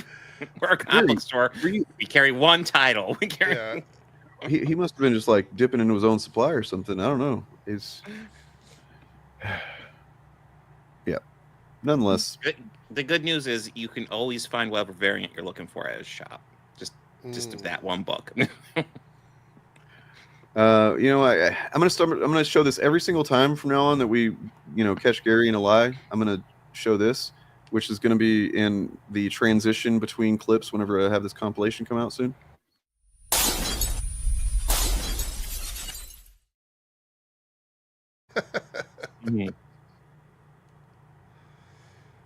Maybe the issue is it doesn't have home in the title. I don't know about that. Well, I get changing it. I thought the home. I'll be honest. I thought the home thing was it worked, but it was kind of like, how long are you gonna do that for? because let's be honest, I saw a fan made poster of this, and if they would have eventually introduced Miles, they would have called it Homies, and I just can't have it. Yeah, let's not do that. No. Of course, they're introducing lots of Spider-Man elements. I don't know if you guys are keeping up with Born Again, but Officer Morales was mentioned in that, which is pretty cool. Yep. Born Again is very good, I think. This week's episode was really I think strong. it's good. It's not blowing me away, but I think it's good. I think the issue is they're collaging remnants of the original reboot with the new stuff. It's what's making it kind of difficult. Everything with Vanessa is new. All the stuff that's done in the law firm is from the old show. So they're kind of like combining the two things together to try and make the show work. That's a pretty good joke. Honestly, that's good. Spider-Man no homo. But I'm looking forward to season 2 of Born Again because it's all with the new creative team, which means it should actually be sort of like cohesive all the way through. Oh, can I tell you guys that I've read Daredevil stuff over the years here and there. I've never dove into like reading a full run of Daredevil like I have many other characters. That's where I'm at, yeah. Although I did just pick up a new Daredevil book. Since this show debuted, I've been through the Bendis, Brubaker, Smith, and Charles Soule, and fucking what else was there? One more I'm forgetting. But yeah, I've read like several different runs like in their entirety now. My brother's a huge Daredevil fan. Blazing through some Daredevil, I fucking love it. He's like quickly become, way more of a favorite character than he ever was. It's just, I don't know. It's like there's a lot of the stuff that you like about Spider-Man with Daredevil. It's kind of obvious. But then there's also like more, I guess, just nuanced, adult themed kind of stuff. Like it's not as, you kind of just relate to this guy a little bit more. I think Daredevil is the natural, mature version of Spider-Man. Yeah, I think that's I feel like the Daredevil stories are adult Spider-Man stories without having to make Spider-Man an adult. I think that's kind of what it is. Yeah, that's the right. Charles Soule run, I believe, right? Back in Black when he has a Blind Spot. Like honestly, I wish they would introduce Blind Spot in the MCU. He had kind of not a sidekick. He didn't like being called that, but an apprentice for a little while. He was an illegal Chinese immigrant that had designed his own invisibility suit and kind of approached Daredevil trying to get him to train him, and so he did. I won't spoil, but something unfortunate happens to Blind Spot that involves that character Muse. But yeah, I feel like they should just introduce him and let him see how popular he gets. It's pretty cool. Life always goes well for sidekicks, so I don't know what could have possibly happened to him. It's blew my mind. Let's just say that his name took on another meaning. What? Whoa, what really? Are you first fucking please take a picture of it if you see it. Oh, dude, that'd be amazing. That'd be great. I'd love to see it. What, like $1.50? Like, it's not going to be expensive at Goodwill. Man. Yeah, I mean, it does fit better, before. What I was thinking about is how kind of like corny it is in a comic booky way that like when he's first introduced, you don't know how he met Daredevil. Like the run starts and he's just training, he's working with this guy already. So you're like, oh, how did this happen? And you kind of assume there's some kind of connectivity between him being called Blind Spot and Daredevil, being blind. There's not. He doesn't know Daredevil is blind. He doesn't know how Daredevil can see him in his invisibility suit. He's just like, I'm not going to tell you. Oh, that makes sense. Yeah, visibility suit. Daredevil would still see him just fine. Right. Yeah. That's kind of cool. Yep. Oh, yeah. Thank you, Christian. Love my subtitle. Woke hipster not manipulating stocks. Yeah. Do we want to look at some of that crap or we want to talk about Gary some more? It's up to you. It doesn't matter to me. I got a half an hour, so. Yeah. I'd say we can move on. I mean, I'm always down for more Gary hate, but yeah, we can talk about it. I want to look at this fucking thumbnail for a second. His thumbnail. He has the best thumbnail. Which one is that from? Which video? I think that's the one we were just watching. Oh, that's the one we're watching right now. Okay. Yep.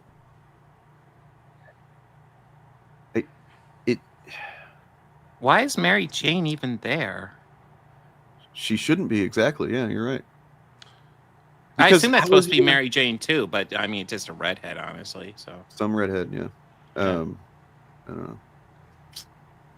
Anyways, well, there was that other video. Should we just go ahead and call it a Nerdrotic episode and watch that one? Sure. If you want. Yeah. Would definitely. What is the other one? I know you mentioned it earlier. What is it? it's the one that how he Hollywood just destroyed released. fandom. Oh, Hollywood fucking okay. destroyed fandom. All right. Right, like crazy. Right.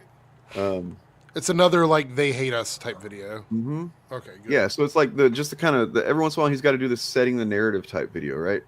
Where it's like, remember guys, this is what the whole thing is about, that kind of thing. Also, I want to remind everybody that this is them pushing the angle that the studios are still DEIA and all of this stuff, because we know that's not true, but they have to continue to convince their viewers that it is, because when my next upload pops up, watch it, because we literally talk a pretty good bit about this, because it's in that panel that's the main reason we wanted to watch it back then in February, because they talk about, it was our first hint at how they were going to navigate this, like, okay, we won, the DEI is going away, but also we're going to keep doing this grift, and then they start saying that it's going to be years before they can turn this big ship around or whatever.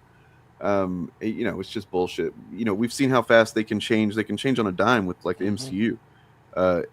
If that was really something that was going to happen, they were going to just suddenly put the brakes on all the quote unquote woke DEI stuff. They could do that pretty easily. It's just not going to. Yeah, they're getting rid of all the DEI stuff. In fact, they're recasting Mary Jane. It's going to be a white dude now. Yep. Oh, I guess that video never finished uploading. Shit. Or no, it's not time yet. That's right.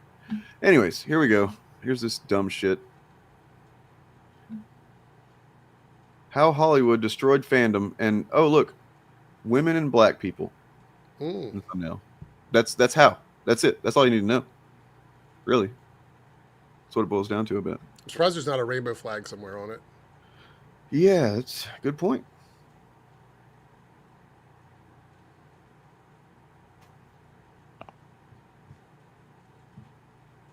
I can't hear it.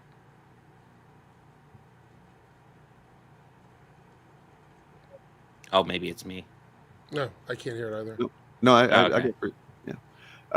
But we know that his what is it, like 85% of his subscriber base is dead.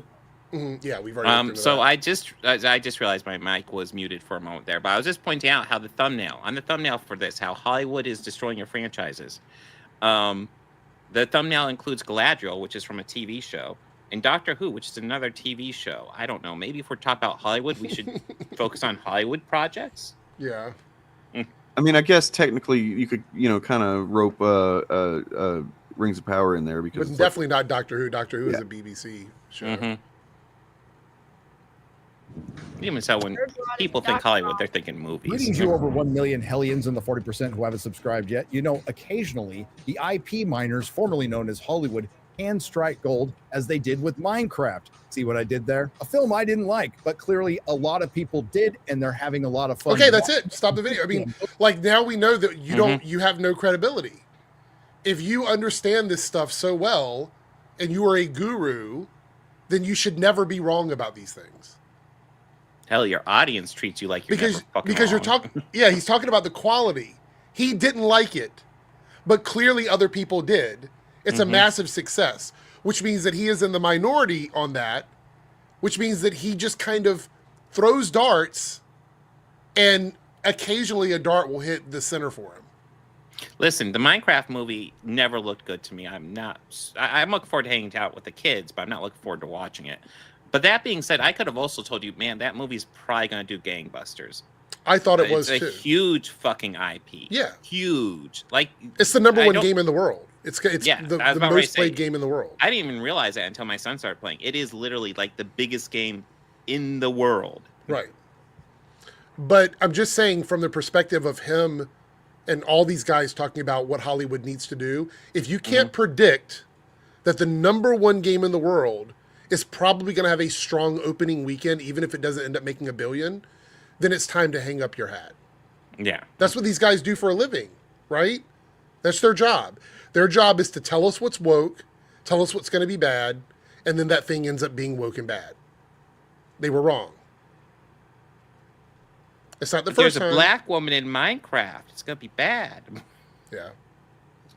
Trying to find Lucifer Writing said there's a clip on Blue Sky. I'm trying to find that, but we'll play the video in the meantime. Don't let me ruin your good time. It's set to make $1 billion and give the theaters the long overdue shot in the arm that they needed. This may be shocking news to Tinseltown, whether I liked it or not. When you make a crowd-pleasing movie, the crowd tends to show up. To contrast this in only its third week at the box office, the disastrous... So fucking disingenuous, man. I hate that shit. Hollywood, why don't you just make a fucking perfect movie? Make a good movie. Come on. Yeah. Why did you choose to make a bad one? Why wouldn't you choose to make a good one, Hollywood? So fucking It's so stupid. It's infuriatingly dumb. And it's infuriatingly disingenuous. Yeah. It's so dumb. Snow White is dropped to 4th place, and it's in single digits. Who While gives Snow a fuck White about is Snow yet White? just You just another talked about a classic massively character successful sacrificed film. on the altar of the message. Some are saying its failure is the kill shot to end it. And while I'm not entirely convinced of that, considering Black Snape and Meryl Streep as Aslan, it has become very clear that Hollywood is responding to the cultural shift far too late. For example, Disney's Frankensteinian, it's pronounced Frankenstein, efforts to hastily reshoot and unmessage certain shows and movies like the aforementioned Snow White, Daredevil, and Captain African American. So it doesn't really matter if Hollywood is done with the message or not, because the audience is. So as we transition... Wait a minute. Pause for a second. Huh? Didn't they, before, I have to look it up, but I'm pretty sure I saw it. They might have deleted it, but weren't they saying that Minecraft was going to be woke because of Jason Momoa wearing pink and being emasculated, and there's a black woman in the movie and all? Absolutely. So if all of that is the case, and these things are all woke things, how is Minecraft proving that they're right? That these guys are right? They always change the narrative. It's the same thing with Barbie. Like all of a sudden they have to change the narrative around Barbie. So and then they'll change it for that one, and then everything else falls under the same. If they have a single thing that you could consider a skill or a talent that earns them the money that they make, it's that. It's this reframing of the narrative on the fucking dime. And I mean, really, I don't want to call it a skill because it's honestly, it completely depends on having an idiot audience, like just goldfish audience. It wouldn't work. Okay, hold on. No. Somebody in the chat wanted to challenge me, so I'm just going to give you one example. I think it's important to follow through with this.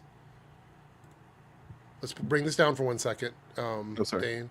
Yeah, I'm sorry. I was looking for that. This is Ryan Cannell. 7 months ago, Minecraft trailer gets destroyed. What the fuck is this? Minecraft trailer has over 1 million dislikes, gets rejected by fans. Media says it's not for you. Oh, interesting. This is 2 examples of astroturfing. And he's not the only one that did it.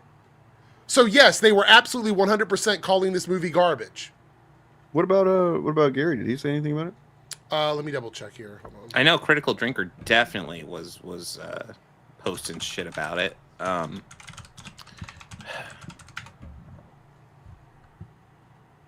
see.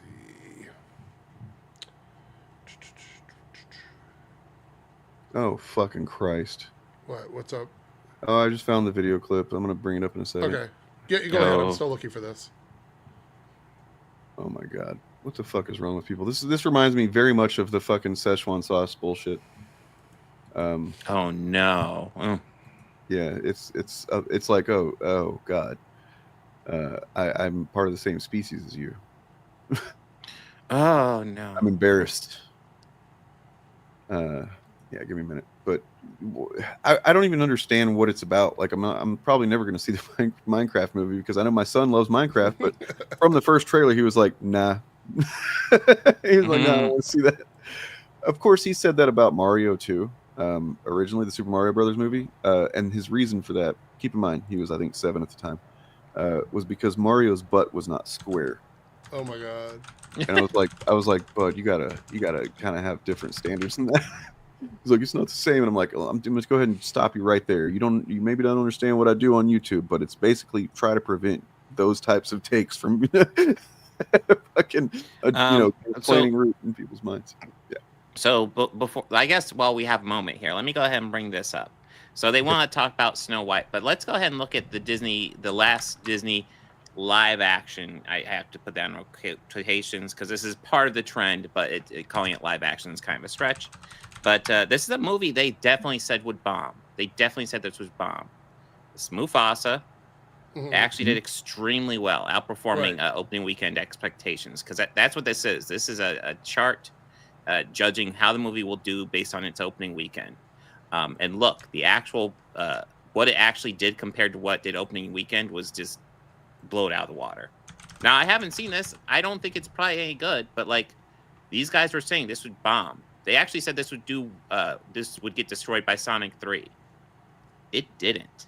This outperformed Sonic 3. So it's almost like these guys are wrong a lot, and they either ignore it or they reframe. Well, I mean, they were definitely right. Remember, they spent like over a year just talking about how Captain Marvel was going to bomb. You remember that? And it did. True. Right? Yeah. What happened? Yeah, that movie. We'll bring that up right now because Captain Marvel. Oh my God, that made like Who even no heard money, of that? right? Yeah. Look, and Demion says a Minecraft movie proves nobody cares about quality anymore. So is it giving people what they want, or is it's not good, so nobody cares about quality anymore? These guys are not even on the same page with what the narrative is. To be fair, Endymion's more on the outer outskirts of that group. Yeah. So he might not get the group chat or whatever, So this movie, like Captain Marvel here, it only made 1.1 million. Is that million? Oh shit! There's an extra cent. Oh wait, it actually made 1. Well, barely made $1 billion. That's a bomb, right? Wait, what? It needs 1.5 billion to break even, right? Yeah. Let me show you something. How quickly things change with these guys. All right, this is another example of this shit right here. Yellow Flash, 6 months ago. Oh God. Ratio, Minecraft movie trailer universally hated by fans. 7 days ago, a Minecraft movie set to body Snow White at the box office. Oh my God, that is quite a shift. Wow. Yeah. Come on, so the Minecraft fans hate the movie, and that's why it's a huge hit. Yeah. Because I guarantee you, like lots of people who aren't familiar with Minecraft went to see that movie, right? It's not the fans who went to see it, right? Uh-oh. Oh dear. What's up? Yeah, you ready? I don't know if I am, but we'll find out. Oh my God.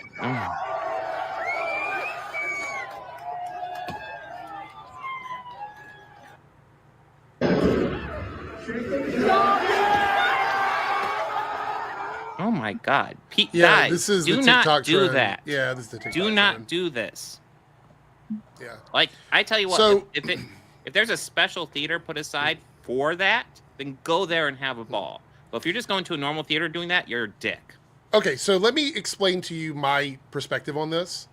It is totally okay to say that you don't like a trailer or that a trailer makes it seem like a movie is going to be bad because you don't like the way it looks. It is completely different from saying that the movie is going to fail 100% or that fans rejected the movie because it has 1 million dislikes or whatever it might be. There's a difference between giving your own objective opinion about something and astroturfing something. It's two different things. And when you have someone that like Yellow Flash or Ryan Cannell or whatever, who says this movie's going to fail because fans hate it, and then does that for about 6 months, and the movie comes out as a success, and they're like, oh, look, this just kicked Snow White in the ass, and this is what fans want, and blah, blah, blah, without any sort of explanation for why they changed their opinion, that is a grifter. Yes. That's a grifter. Might I refer to the infamous case of Rings of Power v. House of the Dragon? And the someone made a pretty excellent, if I may say so, chart that explained that whole thing. That it just, to me, that if you see that and you recognize that there are facts presented there and you can't dispute that those are facts, and then you just are like cool with that content, you are either cool with being lied to, or you're just like, you have to kind of somewhat admit that you're fine with people making content that lies to other people, and you're cool with that because it serves your political or whatever cultural. Or I would say I would have a bit more respect if you just continue to talk about how much you hate the movie and not try and use it as a prop against another film that you don't like. Because that's the part that really fucking bothers me is Minecraft comes out, you said it's a shit movie, it's not good, it's performing well. You could still say it's a shit movie to you. You can still talk about how much you hate it. But then to prop it up against Snow White and make it seem like this movie is what fans want and that's what matters all along, that's the part that bothers me. Like, if you just want to continue to say you hate it, go ahead. Because then at least you're being honest. What's the implication there? What is it that they were so that they were hung up on with Snow White for so long? It was primarily, first and foremost, that the very casting of Rachel Zegler, because of, well, she's just a couple of shades darker than Snow White, literal snow. And then from there, she, had the misfortune of saying some stuff that they were very successfully able to turn into. That's the real reason. But don't forget she had not said that stuff when she was first cast and they first started talking about how it was going to ruin the movie. She had not said the stuff, whatever you think about what she said, because I've actually seen a couple of seemingly good faith points about like she really, kind of did, even if you're not talking about racists or whatever, that like she kind of kneecapped the movie a little bit with some of her comments. I don't know. I don't know if that's true. I don't know if it would have been successful without those comments or not. I see where she was coming from, but the way she said it was a little bit like kind of flippant, like she didn't give a shit about the original. That's just me. I don't think it's. I honestly, I've seen the clips. I think people just overblow it and make a big deal out of it. That's been my read. I mean, that's definitely true. I mean, I'm just saying that like that's why I'm saying it's unfortunate that she said something that some people could reasonably mistake as oh, they're really mad about that because they love that shit. They fucking, as soon as she said that stuff, I guarantee they had hard-ons because they were like, oh, she said something, we can now point to that instead of people call us racist, even though we're really just doing it because of the racism. Right. Yeah. And also because of the woman, right? Exactly. Because woman said thing. Anyway. Was there more to that clip from Nerdrotic? No. Nope. Nerdrotic? Yeah. Yeah. Sure it is. We haven't gone that far. Although the whole implication of Nerdrotic's setup is that essentially movies that make money are therefore good, and therefore they should make more movies. So he's arguing for money. Capitalism. He's arguing about like if a movie, the dollar metric matters, which means movies like Mufasa and Captain Marvel should be what fans want because they made money, but that would not be his response to that. To be clear, though, I mean, to be completely fucking clear here, even if that's what you think, that's maybe what she is. She literally was plucked out of fucking obscurity by Steven Spielberg and put in a movie, and people loved her. And so then, of course, naturally, they said, "Here, be in this big movie that your people love you." I would also so if she comes off like a little bratty kid, that's what she is. Like, and all kids are allowed to be bratty kids. I would also argue, what fucking difference does it make? What difference does it make? It's a children's movie online. Yeah, exactly that. Exactly. What difference does this make? Even if she is that worthy of all of the negativity that happened to her over the last year? You're telling me that making hundreds and hundreds of videos about her because she's a little bratty is validated because she might actually be bratty? Listen, I think one thing to put this really into context, these guys will just burn down everything Rachel Zegler says if they can. Right. But keep in mind, if they really one person they like to prop up is Mel Gibson. We want to go down Mel Gibson's past history of the shit he said. Let's pretend for a moment, we can't really, but let's pretend that they really genuinely just felt she was so disrespectful to this franchise that for some reason these 55-year-old men fucking are so obsessed with. How much time did they spend talking about the nuances of the way she discussed that and the things that she said? Almost none, zero. Oh, they love to talk about nuance. What are you talking about? Right.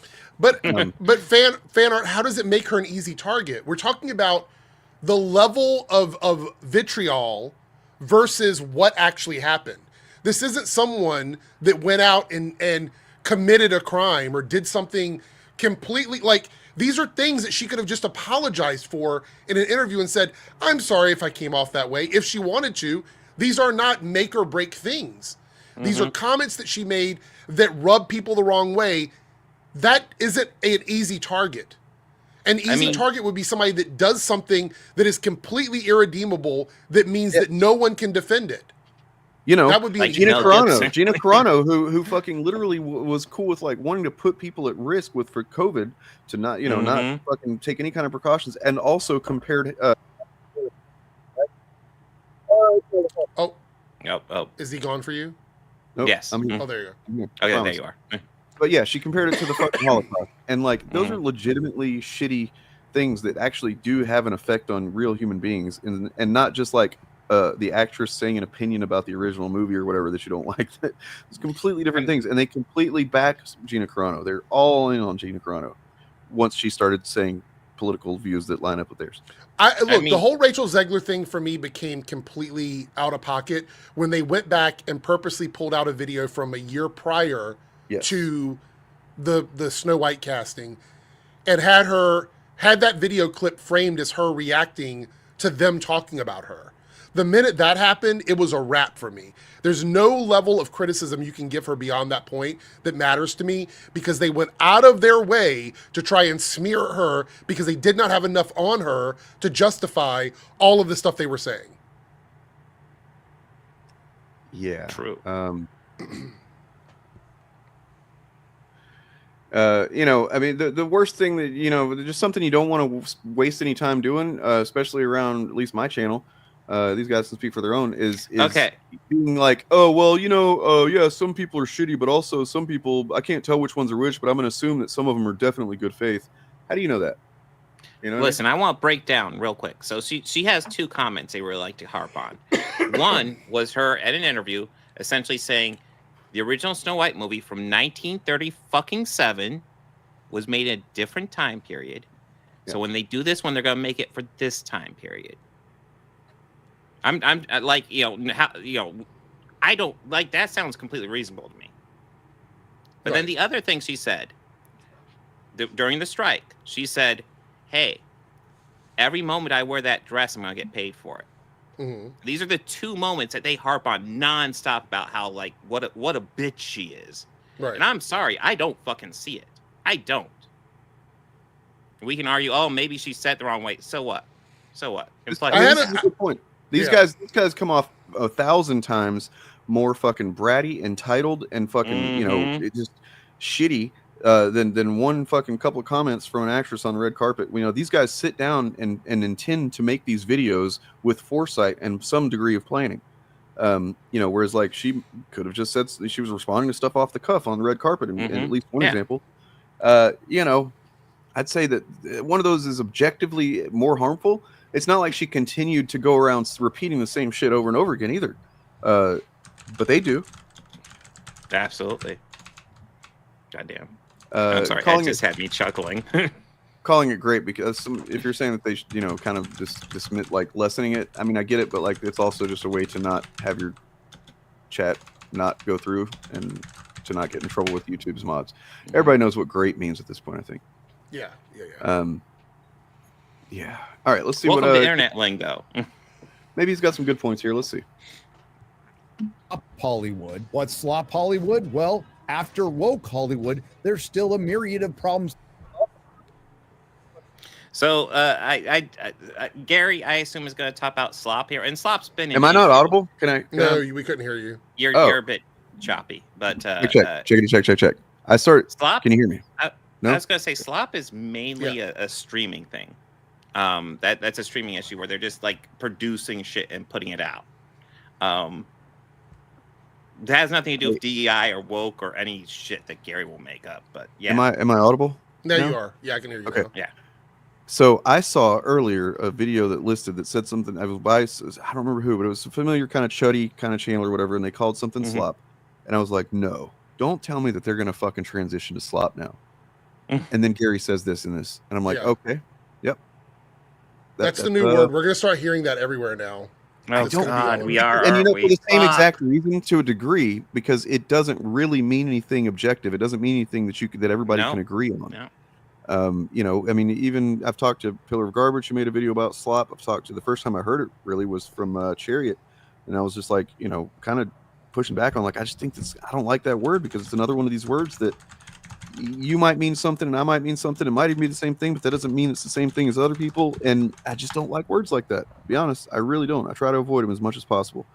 You know, I think we should. I would also say that as much intention as possible. Slop being used now seems like a larger net, because before woke was a very, even though it was you know, an appropriated term, we still kind of understood what they meant by woke, because it was always about diversity. Yeah. Slop, they can just apply that to anything they don't like, and say, this is just low effort, so now it's bad. Now it's bad. You know, that's what they're going to do. Yeah, get ready for that. Though I would still argue slop should specifically be used mainly for streaming shit. But, well, we know they're they can use it for anything. And I still argue that woke should be what it was originally for, but we can't have that. You can't put that. We can't have nice. I mean, at this point, I'd say just woke is meaningless. It doesn't. Woke means you have. I actually think woke has died out for them from a trendy standpoint, so that's why they're looking for something new. Yep, they're testing the waters with new shit. You know, and which makes me kind of, we'll have to talk about this another time, but like, I'm wondering if we should not feed into that stuff at this point. But he's 56 years old. He was born in 1969. So he's got 13 years on me. No, it's just as the video that's going to go up on my channel later goes into, because we look at their audience makeup, and I'll show that clip again before we get out of here, the teaser of it. But like, their audience at the con that they went to, where several of them were on the panel, was like over half of the people seemed to be over 50 years old in that audience, and there was almost no like 25 or younger people that I could really see, unless they were like, they look like they're there with their parents or whatever. So, you know, these guys pretending to be the voice of fan culture is so fucking, that's really the most basic part of their grift. I mean, just to give you an idea, when they take the Nielsen ratings, they don't care about Gary's demographic. Yeah, that's true. Exactly. They are not even in the demographic that people. I'm barely in it. Same. I said that so many times that they don't get catered to because they're not part of the demographic. So yeah, Nerdrotic created Slop Comics back in the day. He also sold. Oh Slop God, drugs. he did. Yeah.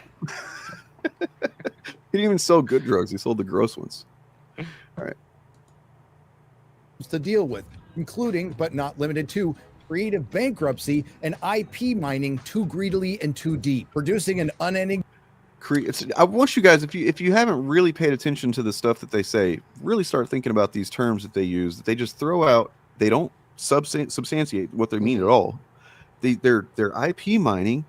I mean, I kind of get, I guess, vaguely what he means by that, but at the same time, it's not a creative. The problem is not at the creative level when it comes to having content that it has some IP and brand awareness already. The reason we get stuff that is based on existing IP is because that is the stuff that gets funded. That is the stuff that investors will put money into, not the stuff that creatives want to make necessarily. It's a capitalism problem, not a creativity problem. Pre-built fan base. Yes. Yep. They know that if they put something out in a movie theater that has a brand that people know and like, that's far more likely to be successful. At least that's the theory. Obviously, also, what's happened, but it's really interesting to me that this is the angle he's going for. It's like complaining about women and black people and gay people isn't working now. So they're shifting over to arguing about how a movie that is successful, and he's admitted that people want to see it, is somehow now a bad thing. So making money is bad, but their entire platform is predicated on Hollywood is failing because it's not making money. I mean, how many times have they made the argument, hey, this made a lot of money, therefore good? Right. They can't figure out which one they want. They equate value to sales, but when something is doing well in value, they go back to but it's not creatively good for the film or for the industry. Bob the Oldways, are you sure that that's Lord of the Rings? Because I felt like I read it. I thought Peter said that to MJ at one point in the comics. No. And yeah, 100% this.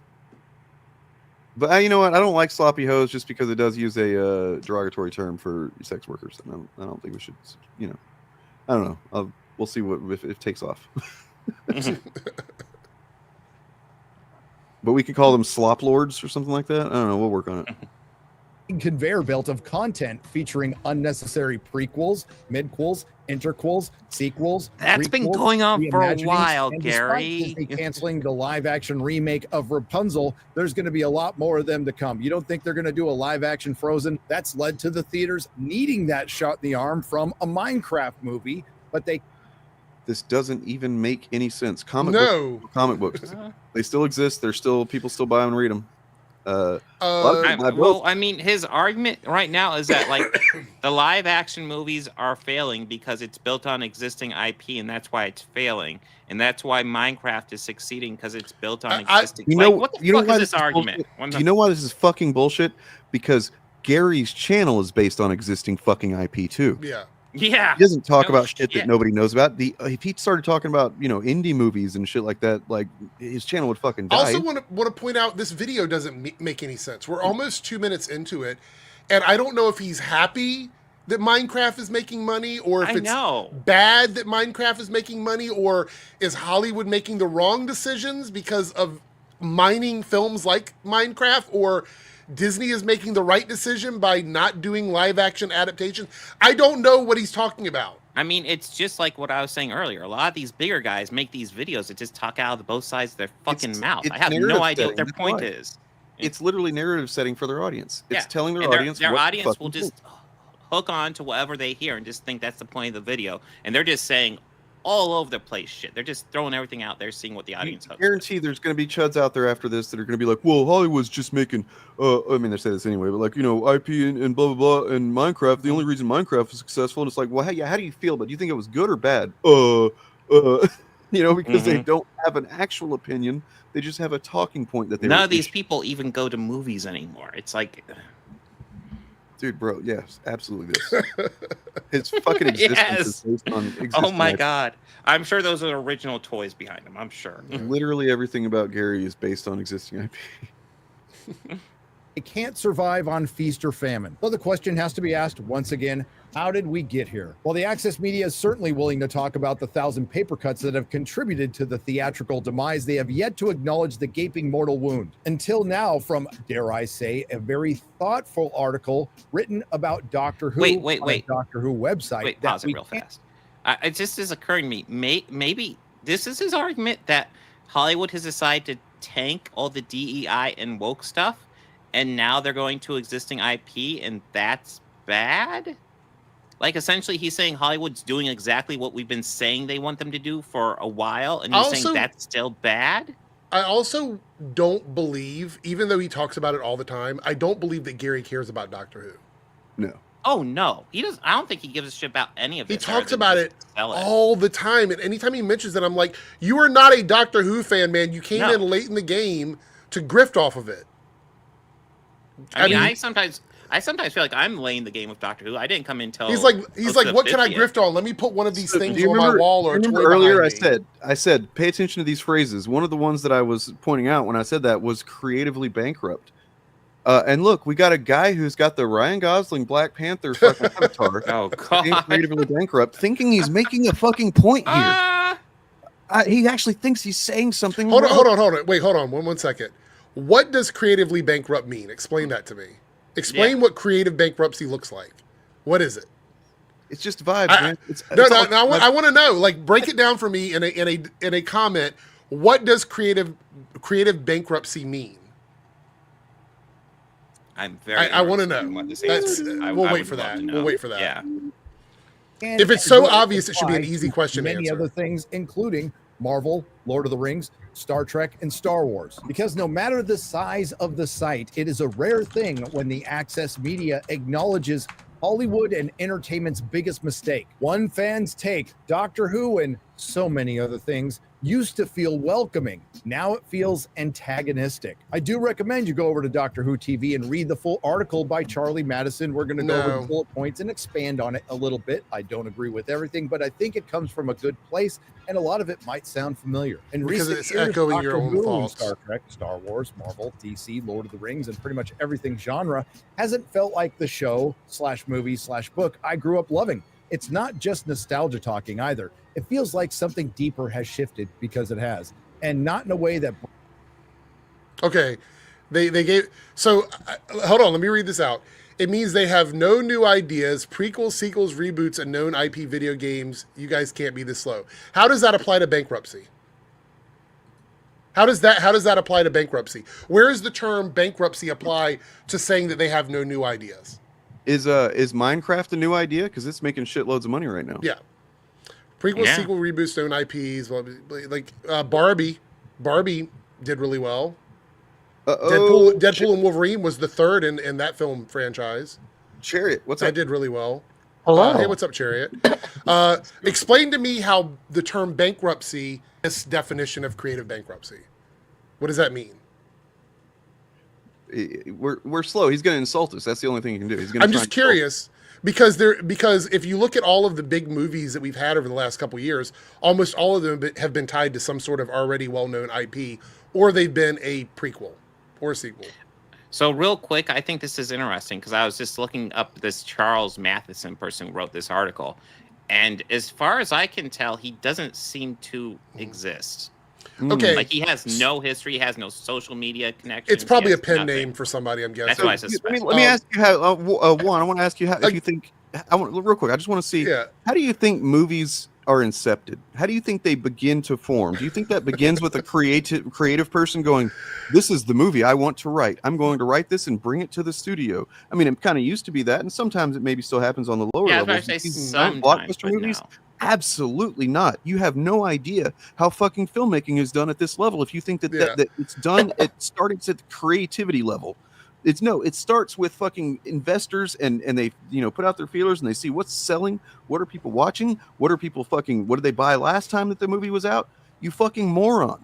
Think about things for 2 fucking seconds. I also want to point this out right here. Okay, so how does bankruptcy apply to this statement? If bankruptcy's definition is not financial, then how does it apply to this statement? Secondly, all of the things that we just mentioned were massively successful things, which means the audience wants those things. They're paying for those things. So would it make sense for Hollywood to start making things that people don't like? Would that make sense? To start churning out media that nobody wants to pay for? Because I think that's literally what these guys don't want them to do. So you can't have both things. No, Juan, read the comment below you by Little Movie Perp that I've got on screen here, and understand that there are plenty of movies that are brand new ideas coming out. The thing is, you don't fucking care about those. You don't have any interest in them. You don't seek out other films because you're not a film fan. You seek out this content and you fucking shove it into your brain and fucking think that you have opinions. The term bankruptcy has a specific meaning that I'm trying to... Juan, can you please explain how bankruptcy applies to what you're saying? And also, if you want to talk about like original movies coming out of Hollywood, what was your thought on Mickey 17? Did you enjoy Novocaine? You could literally they were say decent movies. That they are out of ideas. Oh, I wanted to see that. Novocaine looked really good. You could say they're out of ideas. You could say that creatively they're struggling to come up with new things. Creatively bankrupt, that term makes no sense. It makes no sense. It doesn't even mean it doesn't even matter if it's literal or not. Usually when you have a catchphrase, the catchphrase has to somehow apply in a buzzy way to what you're saying. Creatively bankrupt would say that they are bleeding somehow because of their creativity, that they had to get rid of to somehow make money because they're creatively bankrupt. But they're making money off of these things. This is an excellent point. So, for example, the Barbie movie, which you mentioned, and the Minecraft movie. I haven't seen Minecraft, but Barbie, literally just taking a plastic fucking doll and making a film, a story out of it. Making a lot of kind of really a cool love. movie, a fun movie. That is literally creativity. That is actually a wealth of creativity if you're able to do that. To be honest, let's just admit something to ourselves here, Juan. You don't watch movies. You watch this content to get your opinions given to you. And it makes you feel powerful to show up in a chat where people are talking about these things with some nuance, to go, creatively bankrupt because they don't have any new ideas because I'm just repeating literally what fucking Nerdrotic says. You have no fucking agency, man. It sucks. I mean, it sucks for you. I looked up what creative bankruptcy means, and the first thing that pops up is fallacy. It's a fallacy. It says here, the creative bankruptcy fallacy refers to a mistaken or misleading belief that bankruptcy can be used as a creative or strategic tool to escape financial obligations without serious consequences. So it literally doesn't mean anything that you just said. So he once you've ignored the points that we've made and you just start repeating shit, then you're gone. So that it doesn't mean like all the stuff you said has no application to creatively bankrupt. It's literally a term used about escaping financial obligations without serious consequences. Y'all mind if I say something? Yeah, go ahead. Please, Jared, please do. So I just got back from dinner with the fam. I'm feeling pretty good. I'm having I'm utterly bemused over here, actually. And I guess it's just super interesting because I read a review. I was going back through like some old Elden Ring reviews for like content for a video. And I encountered this one where it was this guy who had played like the Dark Souls from software type games for years. And he was saying about the Elden Ring DLC, he was like, I don't know if I'm just getting older, but this stuff doesn't really hit anymore like it used to. I kind of want something else. And this quote that's on screen about Doctor Who is like basically the same sentiment. Yeah. But like, this is that thing, I feel like I talked about this forever ago, but like, anti-fans are just like that, where like they will have a feeling like in their hearts, and they will go, "Oh, the world made me feel this way." That's clearly a problem with everybody else, and not something internal to my human experience. It's literally just emotional dysregulation, is what it is. It's not knowing how to be aware of that your feelings come from you, and you can't just fucking it's really, I think, what's divides the fucking political spectrum at this point. People to varying degrees who understand that there are other perspectives and experiences and emotions from theirs, and then the people that think that theirs are the only ones that matter and that everybody should think and feel just like they do. It's literally how bigotry works. Like this is why alt-righters are the way that they are, because they get really sad that they don't have a girlfriend and they go, "Oh, Jews did this to me." It's literally the same fucking lot. Like, grow the fuck up. Like, so I think a point that's worth saying. You can get upset that IP movies make money, but the fact is they do. If you don't like those type of movies, then you probably should be checking out film festivals. If you love movies but don't like all the IP movies and you want to see original movies, that's where they're at, man. And you can actually see creative fucking shit. Go on to Hulu or Netflix or Amazon Prime or whatever, and just spend an hour of one night just like scanning through the movies that there are fucking so many of them. And you might not, be interested in most of them, but there's definitely going to be something there that it will at least draw your attention. Whether you like it or not, I don't know. But like, there's so many films, especially like the way the fundamental thing that these guys grift on is the shift in the way that media is produced and consumed. It's produced completely differently, in a completely different dynamics than it was 15, 10, 20 years ago, whatever. So are comics, and so are video games. Well, maybe not video games as much, but yeah, kind of. So like, you've got your top level of AAA video games, as well as giant blockbuster movies and stuff like that that gets most attention, right? And that's what these guys because that gets trending in the trending tabs and the algorithms and whatnot. That's the stuff they cling to and that they fucking grift on, and they completely ignore this mid-level tier of stuff that as far as films go now, a lot of stuff is getting made as a TV show these days, actually. So stuff that would have been made into a movie 20 years ago is now like a mini series or whatever, maxi series. And then also just like, smaller budget movies that get put right onto streaming. The distribution is different. The consumption is different. And if you aren't aware of that, you're being fucking grifted by these guys. I have to jump out of here, you guys, but it's good seeing everybody. And on stream. Yeah, good seeing you. Take care. Bye. Later. Yeah.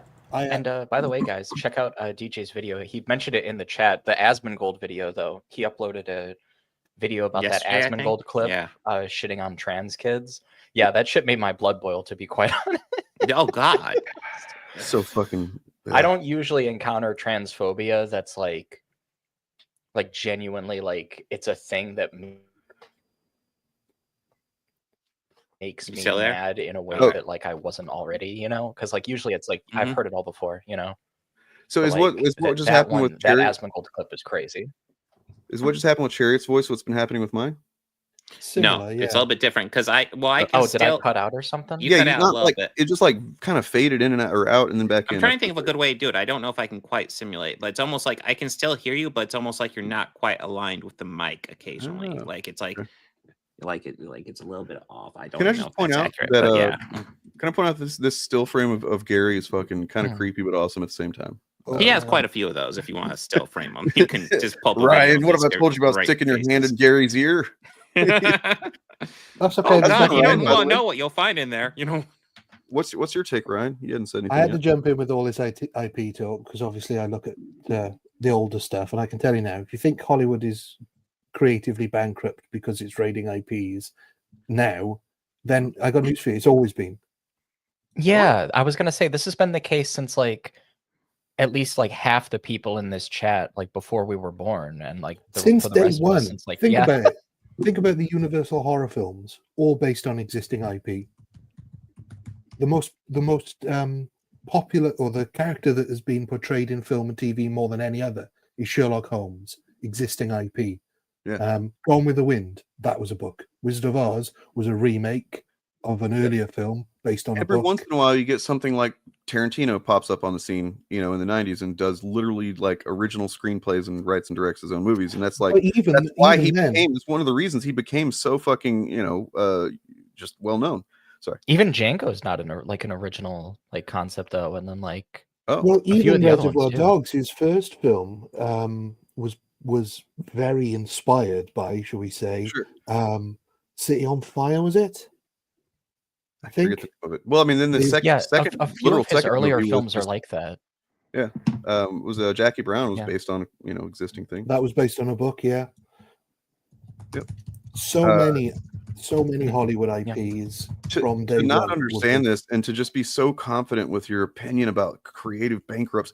These guys are blaming creatives because here's why, partially why, because it's easy apparently for them to do that to that kind of guy that was in the chat, but also because creatives they write perspectives. So they write perspectives that are not necessarily going to be the one that you as yours. And those perspectives normalize things like, queer people, the experiences of African-American people, things like that. And they fucking don't want that. Some of them, presumably because they have some kind of, conservative fucking media overlord like Glenn Beck or something that, essentially is paying them to shit on that type of thing because it goes against their political goals. It's not that hard. Well, before we get too far, I would just like to bring up this one movie that is a good example of how movies are used to be like original. I think it's worth going ahead and talking briefly about this. But this was a big movie. Everybody's heard of this movie, and it's an example of an original movie that was released. I need to go ahead. Oh, here we go. So Good, Bad, the Ugly. We've all heard of this movie. This is a famous original movie. Very famous original movie. Yes. Except it's actually a third part of a trilogy. Oh, shit. God damn it. Yes, IPs have been around for a while. It's wild, right? Yeah, also like one of the other films that kind of like loosely Which uses is why I'm a like, big the fan same of Death character Wish. One movie and done. is Yep. Another one of the Dollars films is Kurosawa adaptation. So it's like the same deal, which is cool. Well, yeah, I think that's dope. And everybody knows that the Magnificent Seven is based on the Seven Samurai, but Kurosawa based the Seven Samurai on Hollywood cowboy movies. So everybody, the fact of the matter is that 90% of the films that you thought were original are probably based on a book, just a book you've never heard of. Let's take it back even further to pre-film, when we're talking about stories being passed down generationally, that they're changed. Like the son that his father taught, told him some story, he's going to tell a little bit differently to his kids, type thing. It's just, that's what stories have always done. That's why they're stories. They're not something that you just consume one time and then you fucking put it away. Don't ever touch that story again. It's almost part of the nature of them. Well, Shakespeare was inspired by real life events that were going on and fictionalizing them, and he also ripped off existing stories. Let's be clear, the thing that these people are fucking, if they are genuinely angry, which I don't believe some of them are, but like the thing that they're successfully able to get their audience angry about is the is the capitalist incentive of these films to be made the way that they are. To just like, it's got a popular, the reason why you can watch like 3 different animated Superman DC films and Superman dies in them. The reason there's references to Dark Knight Returns in both Batman v Superman and then like other various adaptation media, because those are the highest selling. The reason Watchmen, they won't fucking leave Watchmen alone. Though I do really love the 1 season of the TV show. Yeah, the HBO series was awesome. Other than that, it's because it is the highest selling fucking graphic novel ever, I think. And so, of course, that they look at Warner Brothers, Time Warner, looks at their fucking revenue, looks at things that make money and made them the most money, and they go, let's do that again. It's as simple as that. Well, let's look at the most recent controversy from these guys, Snow White, based on a Disney IP that was based on an existing IP written by the Brothers Grimm. Good point. Like, so many classic Disney movies are just based on freaking fairy tales that have been around forever. Yeah. I mean, Disney basically, has fucking been milking Hans Christian Andersen and the Brothers Grimm for, quite a bit. I don't think these people read. True. To be a bit blunt. If only they couldn't write, it would be like a saving grace. But I mean, what did the critical drinkers say? Like, most of the people who saw Rogue Elements didn't read the books. I wonder why. Wonder why that's like an endemic thing on that side of YouTube. Wait, and is he saying like it's required to read the books to watch your movie? He said in the follow-up video, he said that he thought that was why a lot of people didn't really get like some of the character backstories and weren't like attached to the characters. Sounds familiar. It was from the part where he talked about cutting the exposition that he wrote because the woman couldn't get her lines right, which is crazy, by the way. It's absolutely insane. The woman I hired ruined my movie. All right, dude, whatever. I mean, and or now the woman my all director complain hired about or whatever. exposition, and now he's complaining, this woman couldn't do the exposition I needed. It's like, oh god, just so many levels. I mean, do you think that that's more insane than the "we just got too much money and that made it suck" excuse? I don't know. I feel like they're kind of neck and neck with how insane of an excuse they are. I don't know. I just love the fact that like when all these movies are bad, it's because woke DEI shit. But when his movie's bad, that's a nuanced conversation we need to have. Interesting. Yep.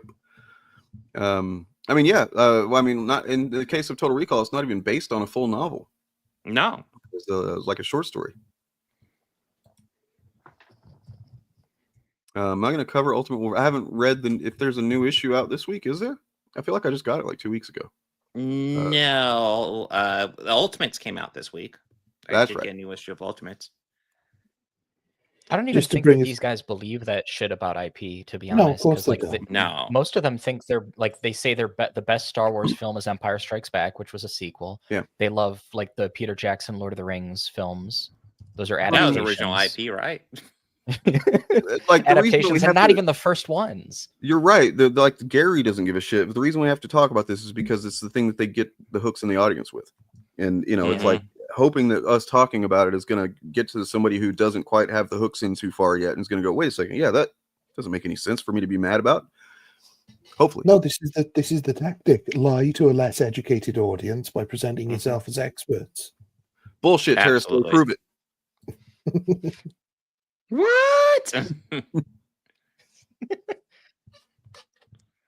Yeah, man, I can't wait for my new chair to get here. I don't think you guys can hear this one fucking squeaking, but it sucks.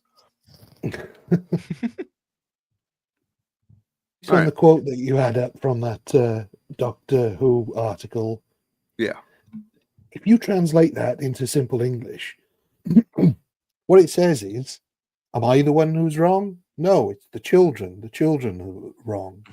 That's all it is. It's the Principal Skinner quote. Yep. It is just nostalgia talk. Also, a little bit of old man yelling at clouds. Well, I mean, a lot. Also, I just noticed the title of that video, how Hollywood destroyed. That's why we're watching. The worst thing about every fandom that they're in, like when I talk to people who aren't like I mean, It's we say literally like everything's kind of political, but when I talk to people who aren't like big like political thinkers, like they don't really give a shit, they're checked out, they don't think about it too hard. They always say the same thing, which is that like the psychotic anti-behavior is what ruins everything for them. And so it's like, well, is Hollywood destroying fandom? Because I think like what keeps fandom alive is like being able to write fanfics and getting people interested in like art and stuff like that. And what do these guys do? They only tear stuff down. They can barely make anything. When they do, it's like it's AI or it just crashes and burns. Like, come on, man. You know making things makes fandoms. Philip, you just named the compilation that I'm working on right now. You just named it. I appreciate that. It has not always been like this. No. Sorry, fan art exhibit. I'm fucking sorry. I've been into comics and movies and shit as long as I can literally remember. I'm over 40 years old now. It's been a long time. I've been engaged in this shit for so long. The type of toxicity toxicity's always existed for sure, but that's not what this is. This is certain grifters on the internet creating cults of personality and feeding people misinformation and capitalizing on that toxicity by like basically harnessing it, directing it the direction they want it to fucking be directed in at certain targets and for certain purposes. It's not the same thing. I mean, yeah, pretty much. I would argue that like people like Gary, racist piece of shits like Gary and his tribe, they've been around, but all the internet did was give them a place to like centralize the group, make them feel like, bring them all together, make them feel like they're powerful, that they're the voice of the fandom. And that's how come you end up with all these dipshits preaching the shit that Gary says, frequently without even watching whatever they're criticizing, and just regurgitating the shit Gary says and all his crew. If you don't believe that's true, beyond frustrating. Watch the fucking debate that me and Bob did almost 3 years ago now. Jesus Christ, yeah. With fans of Nerdrotic, Rags, EFAP, Critical Drinker, a couple of fans of those guys who literally after a couple of hours of debating these guys, specifically about a point that had to do with the Reva actress being bombarded with racist tweets and stuff like that, they literally hadn't even watched the show. They hadn't even seen the tweet that they were arguing was not that was so fucking egregious that Star Wars put out, telling fans, "Hey, don't be racist. If you're, don't be racist if you're a Star Wars fan." And they're like, "Oh, that tweet was so fucking blah blah blah, like it's so divisive or whatever." It's like, okay, what was divisive about it? I don't know. I haven't seen it. That's how fucking insane this shit gets. I mean, that debate's a good example, but like I've done so many debates with these guys where they come in all confident, like they know everything, but they like 99% of the time they haven't seen the movies they're criticizing. They're just regurgitating what dipshits like Gary say. As Birdman calls it, parrots. They're parrots. Yeah, beyond undereducated on simple like economics 101. Thor 4 needs 1.5 billion to break even.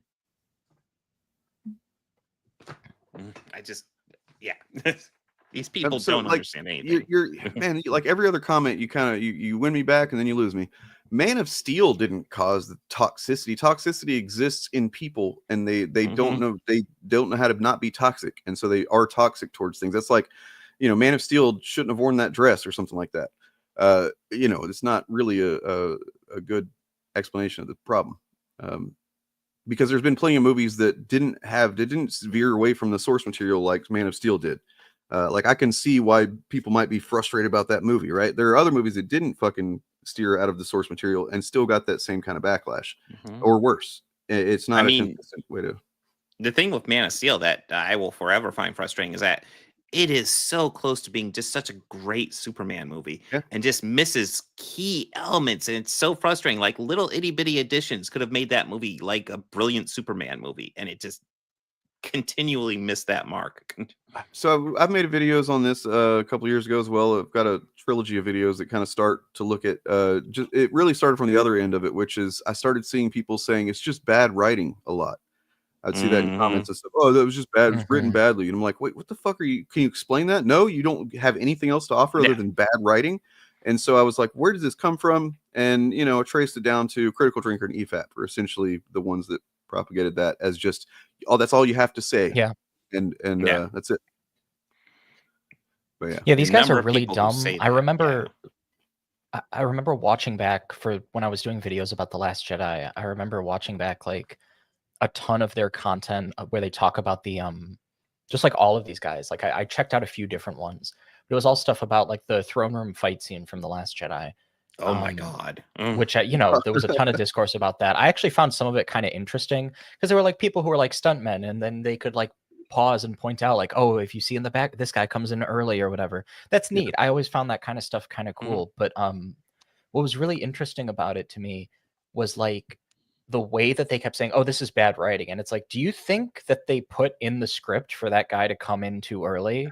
Are you stupid? Like well, just like they put in the script for that stormtrooper to hit his head on the fucking ceiling when in the first Star Wars movie, right? I mean, you know, Peter Jackson really fumbled by putting in the script that Eomer's sword should fall out of its sheath when he gets back on his horse. What a well, I mean, that's one of those things. I feel like that's especially just don't do that next time, silly. I feel like that's something that EFAP has really pushed. Like they act like the script is like the holy grail. Like the script is written, that's the movie. There's no deviating from it. Everything in the movie is from the script. And it's like, oh my God, there's so many steps and elements that change from script level to actual movie. It's ridiculous. You know, I completely forgot that one thing I wanted to start trying to do. I mean, we just had too much to get into with Nerd Erotic this week, but nonetheless, like I've been obsessed with the Mauler subreddit lately. These people are fucking deranged. Because what's interesting about them specifically is that they are, to some degree, more at least able to express themselves with more nuance than your average chud. So like your average nerd-rotic fanboy is just like, oh, woke bad, you know, you're not going to get anything interesting out of them. The EFAP guys essentially have the same positions more or less, but they do put some thought, I guess, into like the rationale into what they're trying to express or what they think the problems are with stuff. It's just coming from a very warped starting point and then going a very fucking fucked up direction with their analysis that makes it deranged. And I'm endlessly fascinated with some of the shit they say at this point. So yeah, I might do that on Fridays. My show on Live AF, just like a segment where I'm look at some of this stuff because it is. I saw their review of the like the EFAP that they did about Guardians of the Galaxy. I checked it out because I saw a response video to it that was really intriguing, and it was so interesting how like, and I had forgotten this since the last time I had watched them, but they're such a fascinating group of guys who like they're like four ostensibly unique individuals whose main like lingua franca is being insufferably smug. You know? It's like that friend that you used to have who would always have an opinion on something, even though like he thinks he's a Renaissance man, but it's like, bro, you got a C in math. Like, I know that you don't know this shit. Okay, I can't. I gotta show this. You get along with, but you occasionally just want to punch in the face. So this is talking about, I think it was about Amber and Invincible, which they still haven't gotten over. Oh my God. Not that they ever could have been so pissed off in the first place, but so this is like last season too. The reason I got this screenshot is because essentially a lot of people are saying about the same thing. This is how they see it. The problem with women these days in media or whatever. So it's a sort of crazy reverse mirror sexism. Step 1, ignore all biological differences between men and women. Gender is a construct, etc., etc. Like there's several problems in that. Wow, that reads like Critical Drinker right there too. Look back through history and see the different roles. This is basically how to do women from their perspective. Look back through history and see the different roles of men and women. Ignore the lack of birth control, the physicality of ancient warfare, the pre-industrial agricultural society makeup, etc. Conclude all dimorphisms are and were due to sexism. Like this is like a straw army. Yeah. You know? It's not a straw man. But the army is definitely made of men made of straw, not women made of straw. Or it's made of a woman that's trying to act like a man. You know, I have a challenge for any chuds that are listening, and I know you guys are. You love us. Make sure to like and subscribe. But can you find me a fight scene where a smaller woman fights a clearly bigger man, and she beats him purely through raw strength? They have a battle through raw strength, and she beats him. Ooh. I'd love to see that. And I'm going to play this Griff clip again because I did play it at the beginning when there wasn't a lot of people watching. There's 108 people watching. Whichever channel you're watching on right now, please subscribe to that channel if you're not, and hit the like button on this stream, as well as feel free to peruse the many channels linked in the description of this stream and every stream. The Shills, which I just called us that for the first time. And yeah, so all the people on screen right now, their channels are linked there, as well as many others. But check this out. Movies in general, and comic book movies in particular, are basically built on physically attractive people doing incredible things. They exist in a world of hyper-reality where everything is just a little bit more extreme than what we have in the real world. The same physical laws exist, but they're not enforced as strictly. People are stronger, faster, they can punch harder and jump higher, they can take damage that would kill or severely injure a regular person in the real world. Why? Because when it comes to films like these, we don't want reality, we want fantasy. We want a world where the incredible is possible, where dreams and nightmares can come true, and where people can transcend the limitations of our mundane existence to become more than human. Superhuman, if you will. 1 minute, 37 seconds later. The thing is, women can't use size, strength, and physical dominance to get your attention because they don't have those things and they never will. We don't want reality. We want a world where the incredible is possible. The thing is, women can't use size, strength, and physical dominance. We don't want reality. They don't have those things. We want fantasy, and they never will. People are stronger, faster, they can punch harder and jump higher. They can take damage that would kill or severely injure a regular person in the real world. We want a world where the incredible is possible. They usually end up looking exactly like what they are. Smaller, weaker, uncomfortable pretenders, desperately trying to be something they're not. And where people can transcend the limitations of our mundane existence. Yeah. I mean, the only way for that to be non-contradictory is if his fantasy is male superiority. Yeah. Oh, yeah. Yeah, that's true. I mean, I guess there is that possibility, but I wouldn't want to assume that about him. Yeah. Perhaps Listen, he simply wasn't thinking. He's all for a fantastical world where people have superpowers as long as they don't have fucking vaginas. As long as it's not one of them broads, you know, those mouthy dames. I think it was, I forget what this was from just recently, but it was a guy who's like a fitness influencer or whatever, and he did. Oh, you keep cutting out. Did like content with like the There number you go. one female. Like, I'm sorry, I don't know why that's happening. That's So very just like strange. he did what kind of I was on a content? call earlier today. Oh yeah, it was a guy, male fitness influencer, did content with a female bodybuilder who's like the number one like powerlifting champion in their country. Oh. And standing next to her, like she dwarfs him. She's fucking huge. So like it kind of gives the game away when drinkers like they don't have that and they never will. They never And will. it's like, well, sometimes they will because sometimes women are bigger than men. So, I mean, yes, you're right. But the thing is, in that video fan art exhibit, he's specifically, explicitly talking about superhero movies the entire time. That's all he's talking about. So, like, to then go from we want fantasy to literally, it's about a minute and a half. I was lucky to find that SpongeBob thing. It just goes right into how they can't ever do that. They can't do that. It's fucking insane. I mean, it's possible that he is talking about two different genres when he talks about Iron Man in the Avengers film and Black Widow in the Avengers film. Those films could be two different genres. I don't know. Not sure. Yeah, it might be. Yeah. I mean, yeah, I guess something like that kind of breaks his brain, right? Whenever you've got like a kind of a more sci-fi tinged film like Iron Man, but then you've got like Thor too. Like, oh my God, what do I even think of this? You know? And he does say that superhero men should all be attractive and He does. sexy It's and kind of stuff. it's really interesting how much he goes into describing how we want men that look, you know, and it's like, Yeah. wait, you didn't even say no homo, drinker. What are you doing? Well, what I'm getting from that though is that he really wants to have sex with Rocket Raccoon, which is a little bit weird. It is a little weird, but you know what? Rocket Raccoon's a cool dude. You know. Yeah. I guess this is probably me picking one too many nits. This is an EFAP. I'm sorry, but like the thing about these guys, right? Like I said earlier, like they just love being smug. That's like their main superpower. They're not really that well educated on any of the stuff that they talk about, or at least most of them usually aren't. So being smug and condescending, you know, who needs being like educated when you could just be smug, and then through kind of like force of personality or rhetoric, you could just insinuate that you're right. And, you know, it's silly for you guys to think otherwise. And then, you know, ride that wave.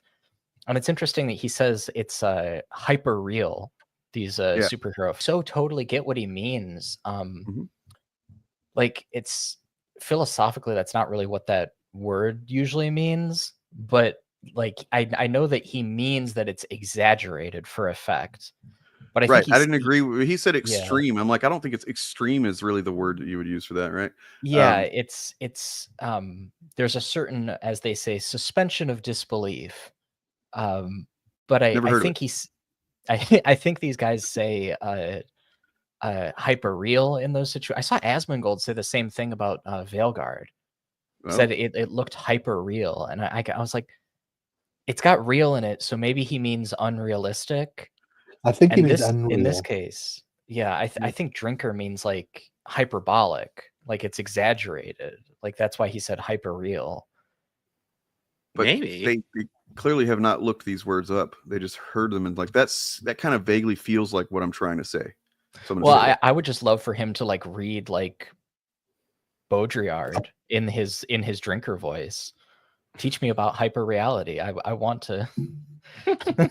I want you to ruin that book for me having too. A great time, man. I think we're fucking having a pretty good time over here, man. Just I don't know what you're, you know. I mean, actually, I know exactly what this is. This is somebody that popped on and saw us talking about Drinker, or somebody that he fucking, you know, consumes all of his content and thinks he hangs the moon, and he just can't fucking stand that we're criticizing him. He doesn't know what we've been saying because he's behind, but he definitely thinks we're sad. You know, I wish that these guys would ever come up with a comment where they're trying to fucking neg us or whatever that like I'd not heard a million times before. That was just but they can't do that.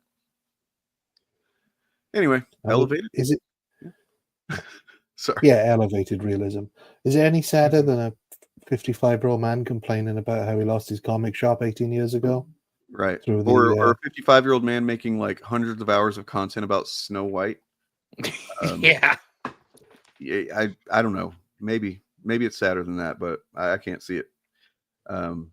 Nonetheless, I do have to get out of here because I gotta go take care of some kids and stuff. But real life, lame. Yeah, it sucks. It's really hyper real stuff to deal with. You know, I'm gonna start calling everything that. Well, just one last point on that. Was it the first? Yeah, the first. No, one of those erotic videos is. I notice it's out now before Lilo and Stitch comes out. So if that film does gangbusters and Disney make $1 billion from it, which they might, look, it's a popular IP, people will forget that you ever made this video. True. That is true. Neurotic and Critical Drinker, their fans, I feel like, definitely have the memory of goldfish. Like, it's just whatever they're saying last video is all that matters. If that's the case, I apologize. I mean, I don't need them to be on my side. I just like whenever people like aren't you know, analyzing with very stupid criteria.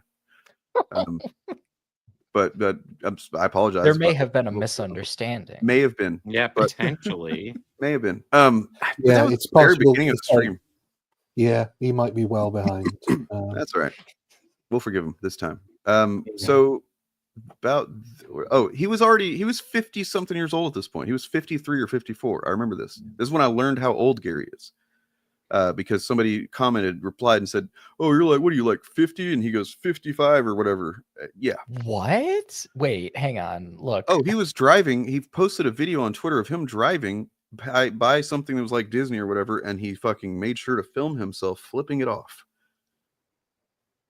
Dude, I wonder why this guy doesn't connect with like the culture these days. Huh. Oh man, yeah, don't do that. I mean, I get why you did, but I apologize if I caused that. Release him. Release him. Austin. You can't really do anything about timeout. I've tried. No. If he turns out to be a chud and he says something, let it go the one time, you know. Then we'll see how maybe he'll. No, he's like 56 by now, 57, some shit. Yep.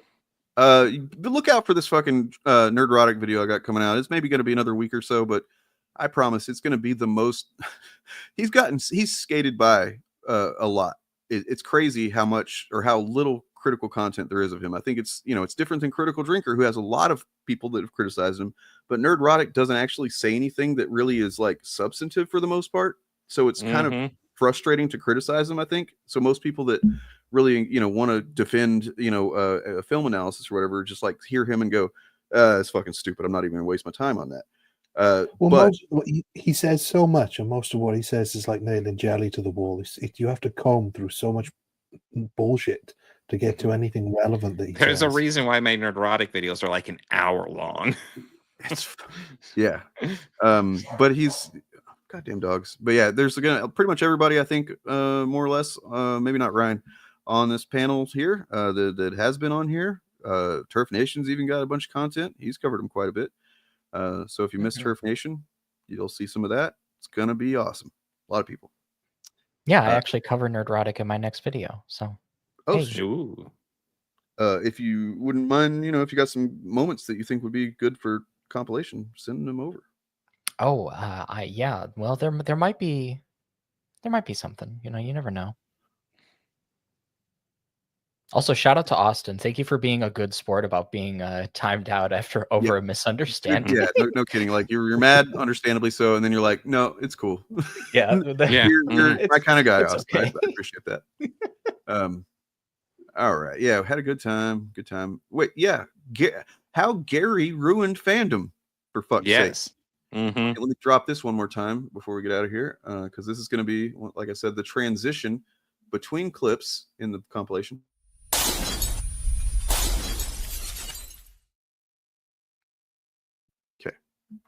All right, and real quick, I'll be live tomorrow. My only real solo stream for a little bit because I'll have to take next week off as well because my kids have split off spring breaks this year. So last week it was my daughter's. Next week's going to be my son.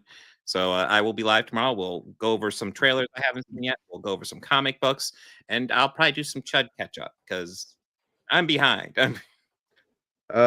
Let's hear from Alex Jones one more time before we get out of here. Is a E. coli feces addict. I'm not joking. Trump guzzles the feces of bacteria. Cool. All right. Yeah, and then here is a clip from the video that will be up in just a little while. Hello? Huh? What? Huh? You're there. Oh, sorry. Ryan, I'm sorry, man. Did you say anything? I'm fucking tired and hungry at this point. No, I didn't say anything. No. You want to promote? I did. I made a noise when I saw that Alex Jones clip. Yeah. Ozempic, man, hell of a drug. I guess so. Yeah. I mean, he looks great. Let's be real. He's looking really good. He doesn't look like he's about to burst out of his skin anymore. So good for him. He has a vibe that he's about to burst out of his skin now. Check out Nothing But Media. Check out Chariot. Check out what was the other guy that was here earlier? Eric's Reloaded. Eric Debunks. Yeah. All the folks linked in the description below. And yeah. Check out Live AF on Friday. I'm going to be probably looking at some Mauler subreddit stuff because it's kind of my addiction right now. Which is fascinating. We'll break down some really fucking bizarre takes. And then here is this once again. Everybody subscribe, hit the like button, all those things. Do the algorithm stuff, please. We need that. We need, because right now there is actually apparently a spike in leftist content on YouTube. It's actually starting to overtake rightoid media in terms of like how fast it's growing, and that I don't think has ever happened before. So let's keep it fucking going. Let's make it. Yay. Peace. Hard for them to go look at how popular we are when you've got all of these channels individually. If they were popular, they should be able to fill a room like this without anybody else being on the panel. But that's not what they're doing. They always do everything together. It's the same way with their streams and their podcasts. You never see them individually doing things at this level. They would never use that as a metric. But here, a lot of their fans are going, look at how many people were in this room. Yeah, it's a lot of people there because you have 6 people on the panel. No, not between them over 500K. We're talking about 2 million with Critical Drinker. We're talking about almost 500K with Eric July. We're talking about Jeremy Griggs has been making some gains in his sub count. I saw. No, he's got 400,000. Star Wars Theory has 3 million, something like that. So he's got a couple million. Yeah, I mean we're talking about like 5 million ish, almost 5 million combined subscribers on this panel, and the best that they can do is it's a packed room. But it's also probably not it might be the biggest. It is a modest look. I've been to a lot of conventions. This is a very modest room. This isn't when you see the rooms, like you go to like a room where they're doing Marvel stuff or whatever, it's like 4 times the size of a room like this. Like this room for me is one of the rooms you can get very easily. I hate to be that guy, but this is a room you can get very easily. It's one of the smaller rooms. If you come in and you go, we got 5 million subscribers, we need a room. We're influencers, whatever you want to call it, and they give you this room. This is the modest room. This is the room you give to people that you're like, we're cool. Here you go, take this room or whatever. That's what this is. This isn't anything. Think about whenever you've seen like a Marvel panel or even something smaller than that, where like there's like a couple of actors for a TV show or whatever. This is what as they're coming out onto the panel, you got Drinker out there. Nobody's standing. There's no, if you think about the panel clips you've seen before of like stuff that's really popular or whatever, then you're going to see people fucking standing up, cheering for minutes on end. You know what I mean? Like there's no excitement in this room. Whether they're just not capable of producing it without, risking a coronary event. I don't know. These are several different YouTube channels represented here, especially Star Wars Theory is fucking massive. Yeah. And that's what I'm saying. You can bring like, holy shit. Exactly. This room should be 2 or 3 times the size.